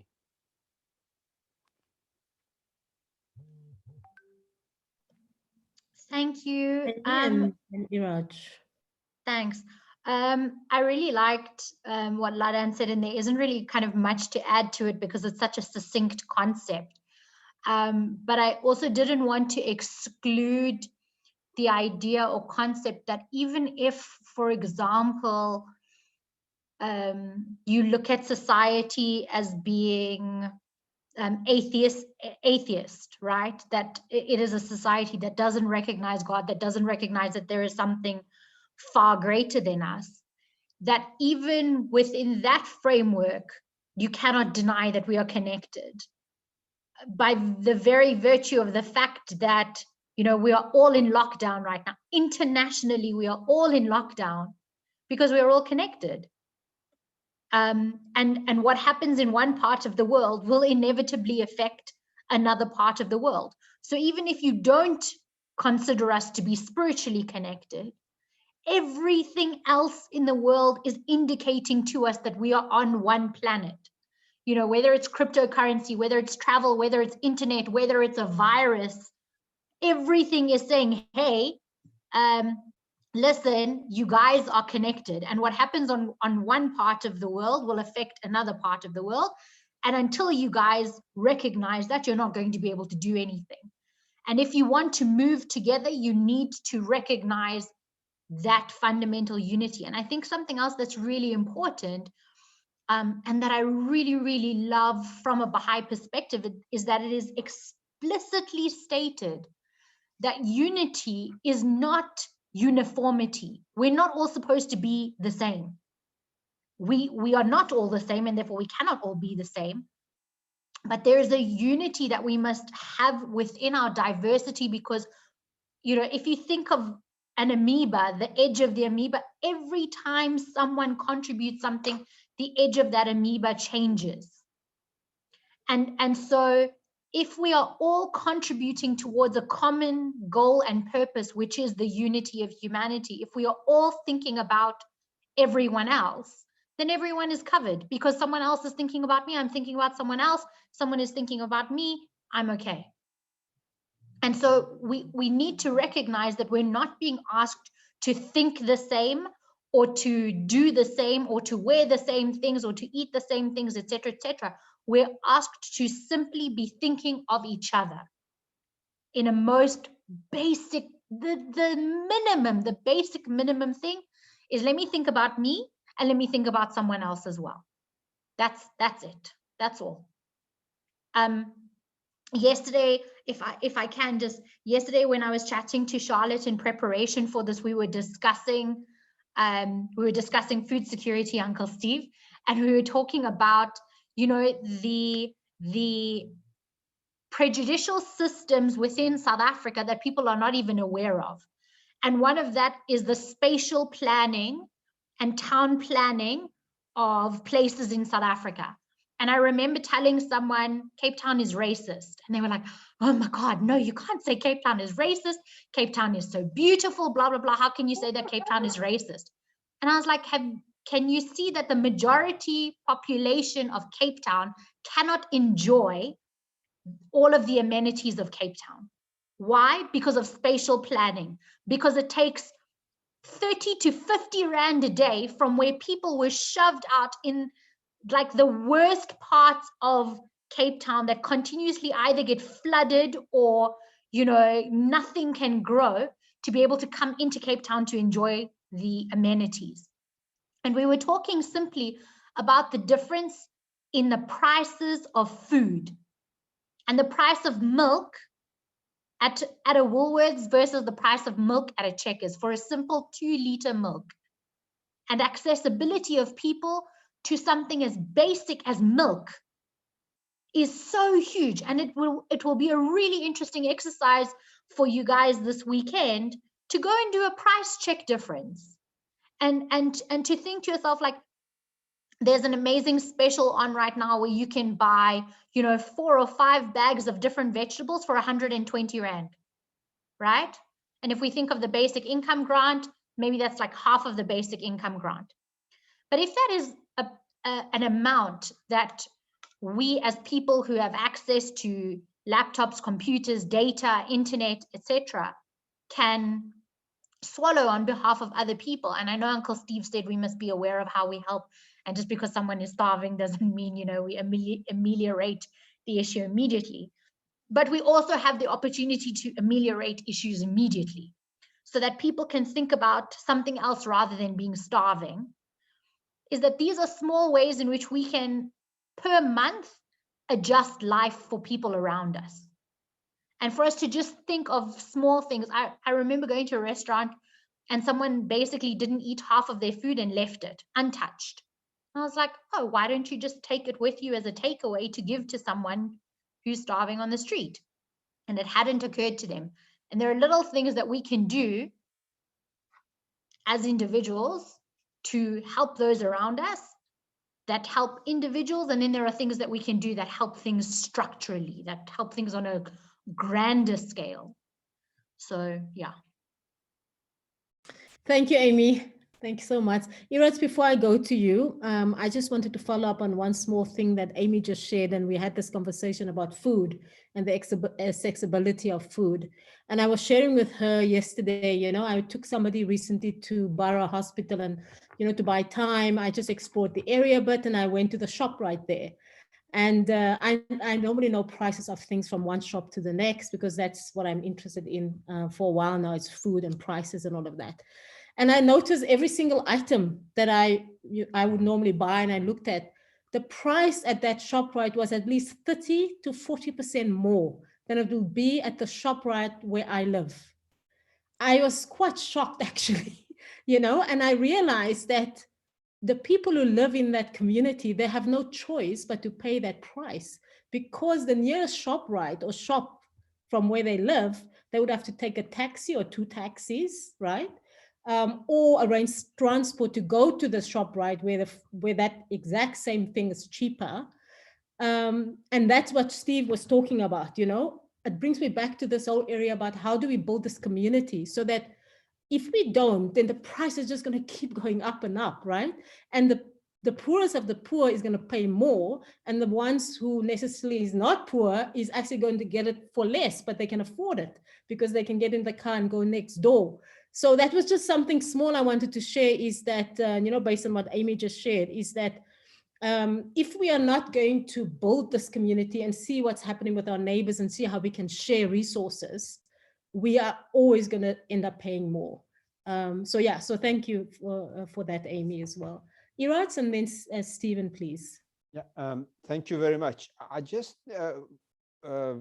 suggest that instead of, because we live in reality, we're dealing with real issues here. And therefore, it's important to bring it down to our own reality. And I'd like to invite everybody to like Lavona mentioned, and we all other examples, that it is very helpful to look at the experience of the international Baha'i community. It's been 170 odd years in existence. As we speak, I have the excitement and the privilege to work with a group in the DRC, thanks to Zoom and MS Teams and no need for visas. So, and I'm absolutely learning very beautiful, exciting, and inspiring reality, that how when you bring people in, the congregation of human beings that accept their own differences but respect their own unity as human beings, believing in the same objective, they rely on themselves to generate resources, generate and create the framework for lifting themselves up. And we mustn't underestimate that, because we always talk as if these things has to come from outside. The Baha'i community says, no, get together with your neighbors. If there is if there's an issue, don't look for manna from heaven. Yeah, it's good if you have a manna from heaven, don't deny it, but don't live on that, because the real creativity, the real regenerative force is within us. Therefore, for me as an economist, I always reflect on how we should really put this whole, some of this, as I think Steve mentioned, the dominant paradigm, we should actually invert it. Yes, God is important. Yes, it would be good if everybody was fair. Yes, all of those things are important. But if we wait for God until everybody brings God to the equation, we're going to have a lot of human sufferings. If we bring people together and agree to consult, whether we are in the rich area, the poor area, the affected area, the unaffected area, that is what at the moment worldwide the Baha'i community is doing, is bringing the neighborhoods together. I can assure you not because of food security or shortage of food, often for the abundance of food. The rich neighborhoods suffer from other problems, and that's important too. So we need to, in a way, challenge and to some extent disrupt the dominant thinking that everything must come from outside. The Universal House of Justice, the governing body of the Baha'i community over the past 25 years, has been systematically drawing our attention to the need for the establishment of neighborhood dynamics of community building. Not national, not international. Of course, those are important. But the starting point, and this is where we become part of it. We don't wait for 200 years from now to happen. It happens in my lifetime, in my time, and your time, and everybody else's, irrespective of the age.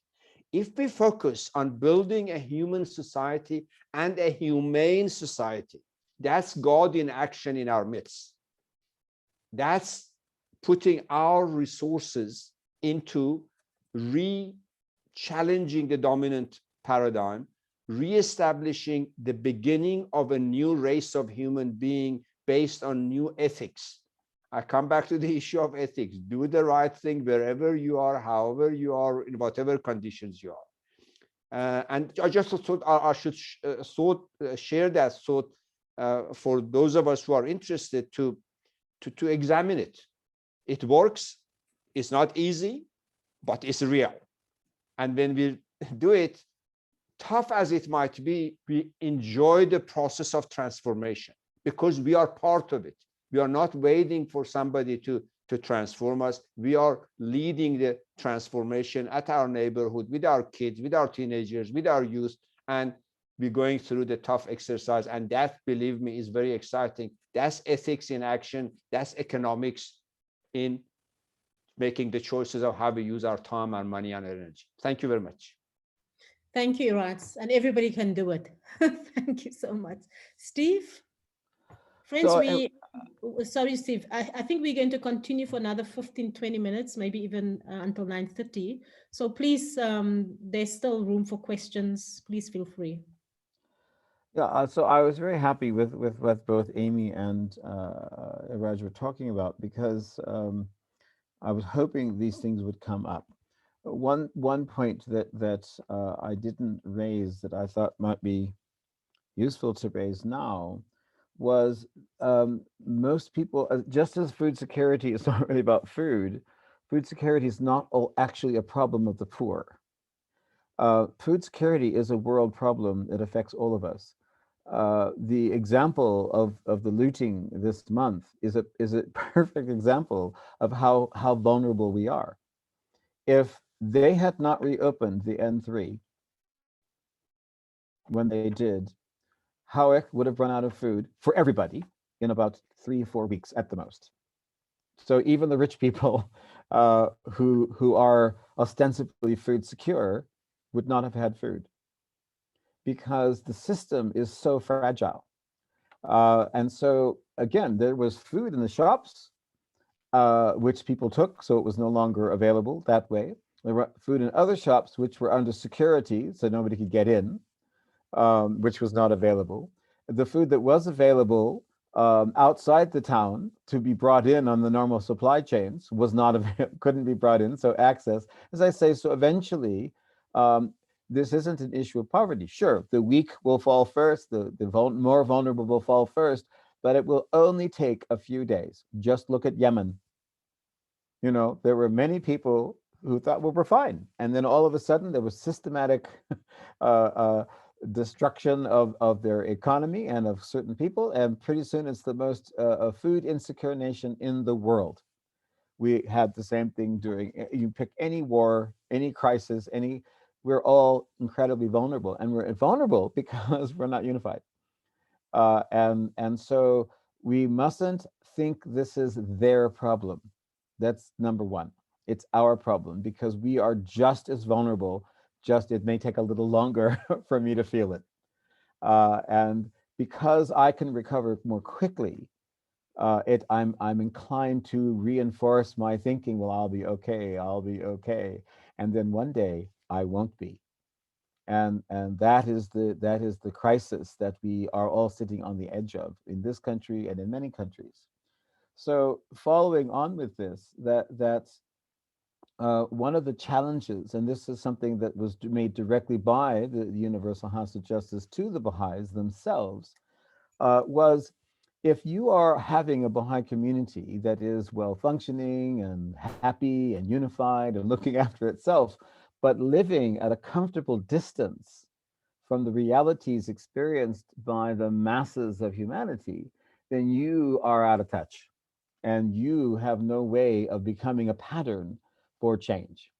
You need to get outside your comfort zone. You need to get out. It talked about being at a comfortable distance. So they're implying get uncomfortably close.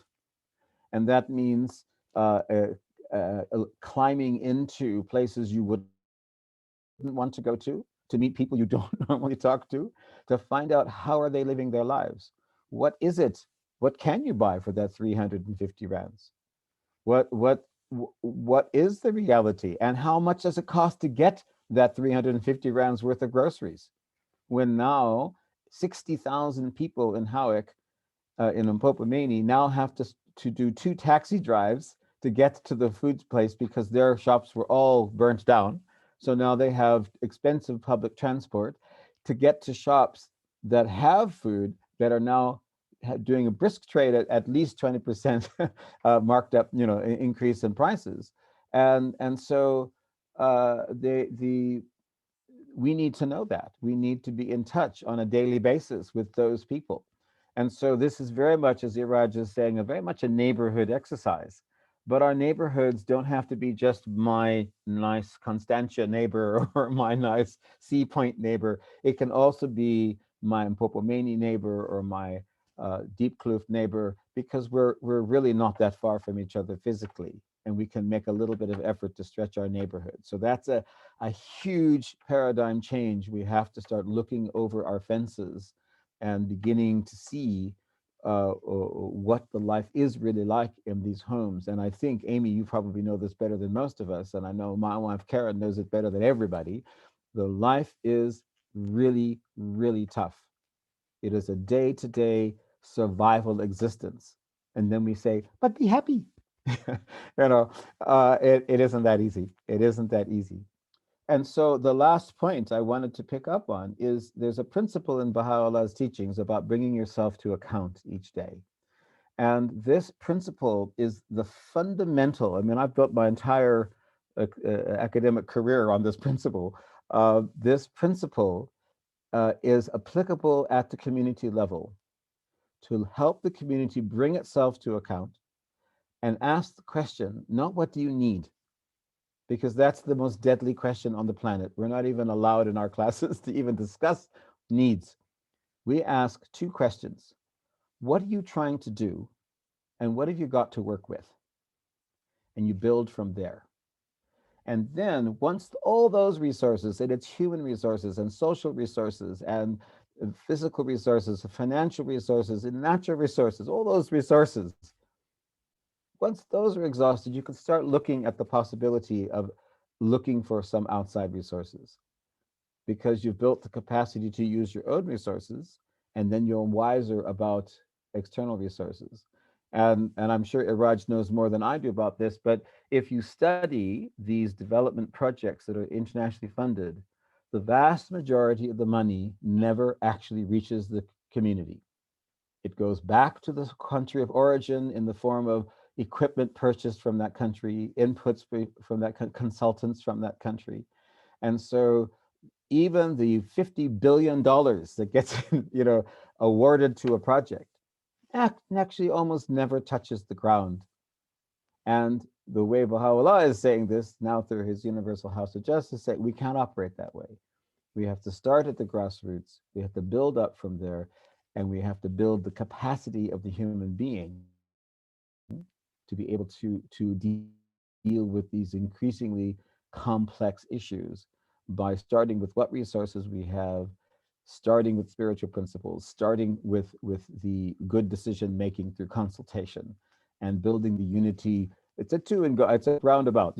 Consultation needs unity, and consultation builds unity, because we have this common vision. So I just thought this would be useful to help us recognize we've got to get uncomfortably close to get to know our neighbors, and understand the circumstances that they're in. We need to understand that food security and all these other securities are not their problem. We are all equally vulnerable, and at a moment's notice, we could all be short of food.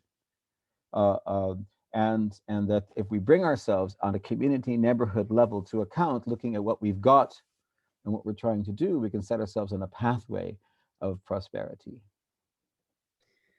Thank you so much, Steve, Irat, and Amy.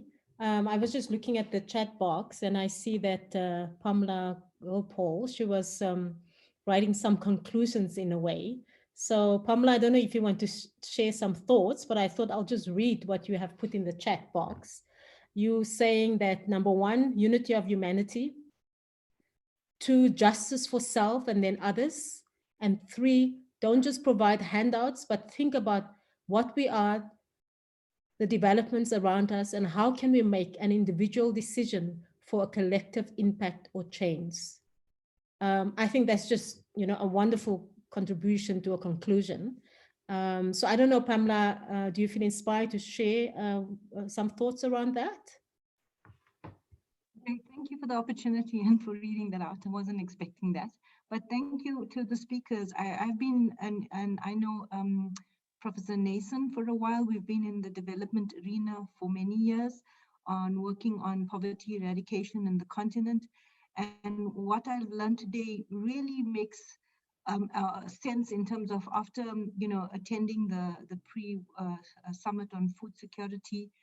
It makes sense if it doesn't start with a self-preservation, if it doesn't start with the aspects, fundamental aspects of unity.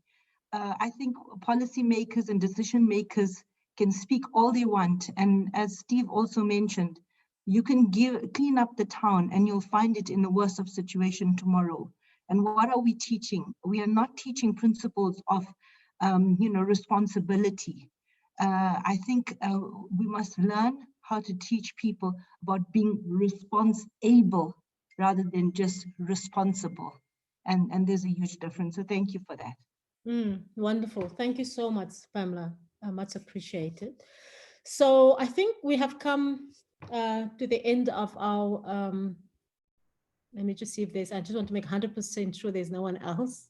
Sorry, I wanted to just add to something that Pamela had mentioned. Sure, go ahead, Amy. With regards to teaching a sense of responsibility and, I think with that consequence, I think also comes a level of humility and listening. Because with regards to, people who may be in a position to have been educated and may be able to see consequences of actions, may be able to see that, if you loot the shops in your area, in 3 days' time, you're not going to have any food. I think if you're not included in that education system or in a system of being employed or, a system which teaches you that you don't have to live on a day-to-day basis, it's very easy to say, you should think about the consequences of your actions in 3 days' time. And so what I wanted to say is that along with teaching a sense of responsibility, is that a lot of it should involve a lot of listening to where people are at and what people are going through. If you say to people, oh, well, if you burn down these shops, you're not going to be employed, people are going to be like, well, I wasn't employed anyways. I'm burning down schools because, well, I didn't get to go to school to begin with, so I don't see the value of education. And so it requires from us, yes, a level of teaching, but we must be very careful to not be teaching and not to imply that this is what Pamela was saying or alluding to, but just for us to be always conscious of it, to not be teaching people in a paternalistic way or in a way as if we know better. There is information that we have and it has to be tested out in the field. And if the information and knowledge that we have is not relevant to the realities of people, then it's not going to land. You can teach people, give a man a fish or teach them how to fish. If that's not within someone's reality and framework, you can't teach people who are starving. You first have to feed people and then they'll listen to you. And to make sure, and we live in a really weird society in South Africa where we have, Maslow's hierarchy of needs. There are people who have surpassed those basic needs and who are sitting in 50 million rand mansions in Camps Bay. And then there are people who, don't even have 50 rand. That is the society we're living in. It is that disparate, So just for us to also be aware that if you want to teach people, you need to be able to see where someone is at and to meet them where they are at as well. Thank you, Amy. Koketsa, I saw your hand up for a moment and I don't see it now. Do you still want to share something? Sure, thank you, Charlotte. So Okay. I think just building on what Amy was sharing now, and to some extent what Iraj shared earlier on around neighborhoods. And I think for me, at the core of what we involved in is really learning to translate this. I think Steve referred to it in a very nice way to say this theory that has been brought, but really profound spiritual reality that has been brought by the teachings of Baha'u'llah into.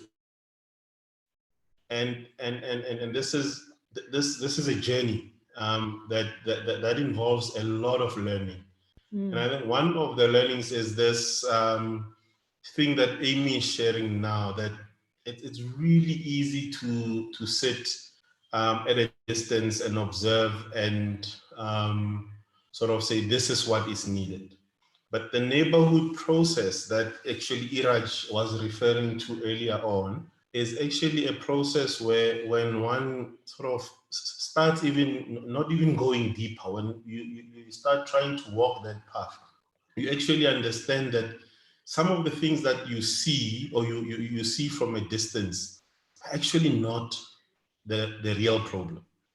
So and this is done really when you walk the journey with the people.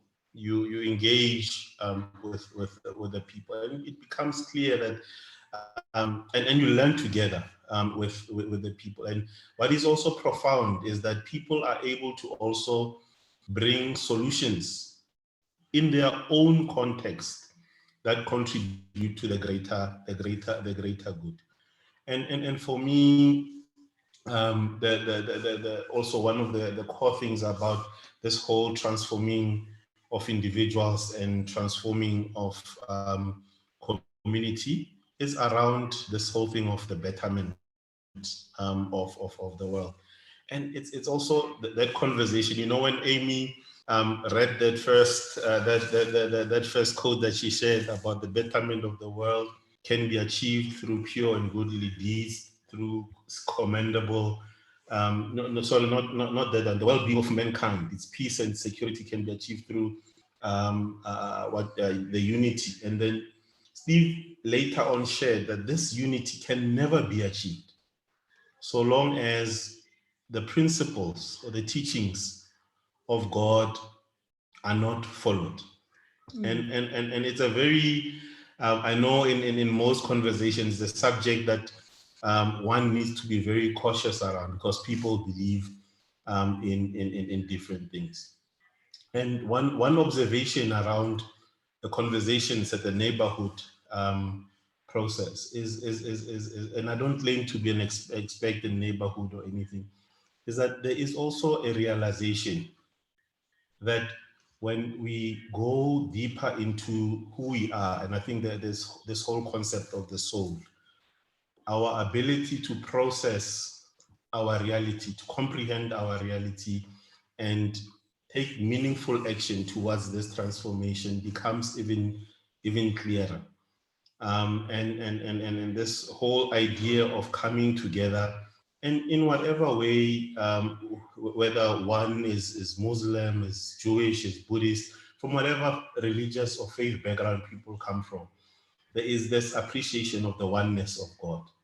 And when that appreciation is there, and there is also when people together come and also acknowledge the need for their soul to be nurtured in the problem. In the process, rather. It also assists in this process of transformation. I know that in corporate, in development, and in really this space, this conversation about soul, the soft, this touchy, we haven't learned to speak about. In fact, in some instances, it's quite uncomfortable. But it's a conversation that I think as we try to learn about how do we bring about this transformation, it's an important conversation to also talk about. It's an important conversation to acknowledge, because if we don't acknowledge it, from that quotation that was shared, this well-being that we're talking about, this unity that we're talking about, will not be achieved. At least that is what is presented to us. So I just wanted to share some of those thoughts in terms of really moving away from a situation where people feel that they are the ones that are teaching, but rather to say, let's learn along with the people. And as we learn along, the acknowledgement of who we are and the existence of a superior being that we call on is also important in the process. Thanks. Great, thank you so much, Koketso. Iraj, I will close off with a quote and then I will hand over to Nason. So Iraj, please go ahead. Thank you very much. I'm very mindful of the time and appreciate the patience. Maybe it's a subject for a session on its own, but I am disturbed by the connotation and insinuation that what has caused in South Africa was the poor raiding the shopping centers. I can assure you those who were caught with Mercedes-Benzes, the CEOs of financial institutions who were involved in it, they have absolutely no excuse of the type that we imply here. And I'm not accusing anybody, I'm just putting it here so that we don't assume that it was the poor and the vulnerable and the desperate. It was also the rich and the capable and Mercedes-Benzes and BMWs and millionaires involved in that process. So what I'm saying is not every poor is unethical. Not every unemployed is a thief. And even if the door is open, they will not do it. And not every rich is necessarily immune to stealing. I can, you have read it. Marcus Juste is a billionaire in South Africa and destroyed and stole systematically tens of billions, not a bag of mealie meal. So I think we need to come back to the ethics that it's got nothing to do with race. It's got nothing to do with gender. It's got nothing to do with economic cluster. It's the question of the ethical foundation of us as human beings. And therefore, I would be very disturbed if we go home thinking that it was a whole lot of poor and desperate South Africans who stole the food and that was it. I absolutely submit humbly, beware, be careful. That is a templatization, authorization, which is exactly the paradigm that we must revolutionize and rethink. I'll stop there. I hope my message is clear, and it's more not a message, it's a plea. It's a desperate plea. Let's not add to the fuel of authorization and prejudice. Prejudice against the poor and unemployed is yet another prejudice that we must consciously and ethically question ourselves. Thank you. Thank you, Iraj. Maybe I see your hand, Steve. If you can just, for for a minute, share your thoughts, and then we'll Okay, move so to closing. I'm really happy with this last piece of conversation. Amy talked about the need to be careful of not being paternalistic and not making assumptions, Iraj, about the prejudices. And Koketsa was talking about the process that we have to go through. And one of the things that I do believe that we have to be conscious of, even though we're not teachers, even though we're not superior, even though we're not arrogant about it, is a fundamental understanding that the way we solve problems has to change, that the basis upon which the solutions are drawn has to change. And so you can't go into a community and have a consultation that says, yes, let's all get rich. Let's all be like that, because that's just going to feed the same dynamic.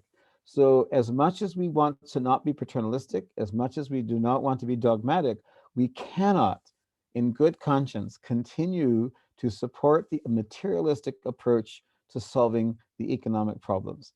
And so we have to lovingly, gently, but very determinedly change that paradigm into a conversation that says spiritual principles.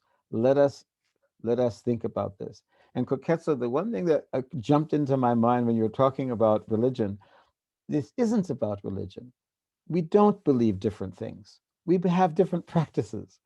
Everybody believes in telling the truth. Now, they don't always do it, but they all understand the value of it. We all have common values at our core. It just, as if you keep putting them in a church box, they're going to fight over them. But if you just go have that conversation about honesty, about integrity, all these ethics that Iraj just talked, you'll discover, hang on, you mean you're not in my church?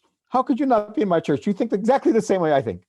And so we look for those things and we find them. We will find our points of unity if we start, hi, I'm a Baha'i, I've come to tell you. Well, no wonder they're going to say no to you, right? So, or hi, I'm from the church of course they're going to say no. But if you say, listen, we got a problem here. Can we talk about it? Let's read our reality. Let's apply some spiritual principles and help move the conversation in that direction. So we mustn't be naive that we just let things happen. We have to have a plan. And that plan has to be to shift that paradigm away from materialistic answers to spiritually based answers. And that to me is the core of it.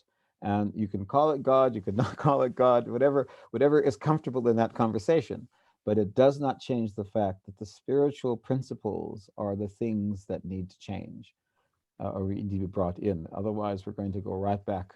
But now we'll do it we'll have this at the neighborhood level where we exactly don't want it. Thank you so much, Steve. Thank you, Amy. Thank you, Iraj. That was wonderful and thoughtful and a lot for us to think about. I wanted to just end with two sentences, and this is from a letter dated 1st March 2017, written by the governing body of the Baha'is of the world, the Universal House of Justice, where they specifically talk about economic life. And I think someone may have shared it already, but I wanted to read these two sentences and then I will pass it over to Nason. The House of Justice is saying that the welfare of any segment of humanity is inextricably bound up with the welfare of the whole. Humanity's collective life suffers when any group thinks of its own well-being in isolation from that of its neighbors or pursues economic gain without regard for how the natural environment which provides sustenance for all is affected. Thank you once again to the panelists. I will hand it over to Nason now. Nason, please go ahead. Great. I think it's been a great evening, great discussion. Of course, I need to thank Charlotte, Steve, Iraj, Amy for contributing and stimulating our minds and hearts with these beautiful ideas and sharing the great principles of the Baha'i faith and its application to today's society and to the problems we have here in South Africa. I also want to thank the rest of the organizing team which put this together and advertise it. My colleagues Anne, Tandiwe, Rutendo, Tinashe, Haley. It's really a big group effort and we continue to do these. Of course, all of you as participants who joined us, we had a great turnout, over 100 people, considering also the friends, families who joined us. Just to give you the heads up, to continue a bit the discussion on food security, the next discussion, next Fireside next month will be on food, the power of food and how it can help us in healing our body, our soul, the environment. So we will be continuing that discussion. And Charlotte, from being a moderator, will actually be a speaker. So you'll be hearing more from her at the next Fireside. I want to just take the opportunity, whoever is not already on my mailing list, you're welcome to contact me. I can add you for future Firesides. But also, as you heard, Baha'is do community building activities all over the world and all over South Africa, in all villages and towns. So if you want to engage in the Baha'i community building activities, community development activities, again, you can contact me. I put my number on the chat. I'll put it again. And I can put you in touch with the Baha'is in your area, which can connect you to some of the activities, the local activities that will go on. Hopefully next Fireside, we can also do, aside from virtual, also a few follow-ups in person. Other than that, thank you all for joining us tonight. Have a wonderful weekend and God bless you all. Thank you. Thank you. Good night. Thank you All to right. all. Good night. Thank you, Bye-bye. everyone. Goodbye. Yeah, thank Stay you. safe. Thank Stay you, well. guys. It was a good Bye-bye. discussion. Thank And you. get involved, and get Thank uncomfortably you. close.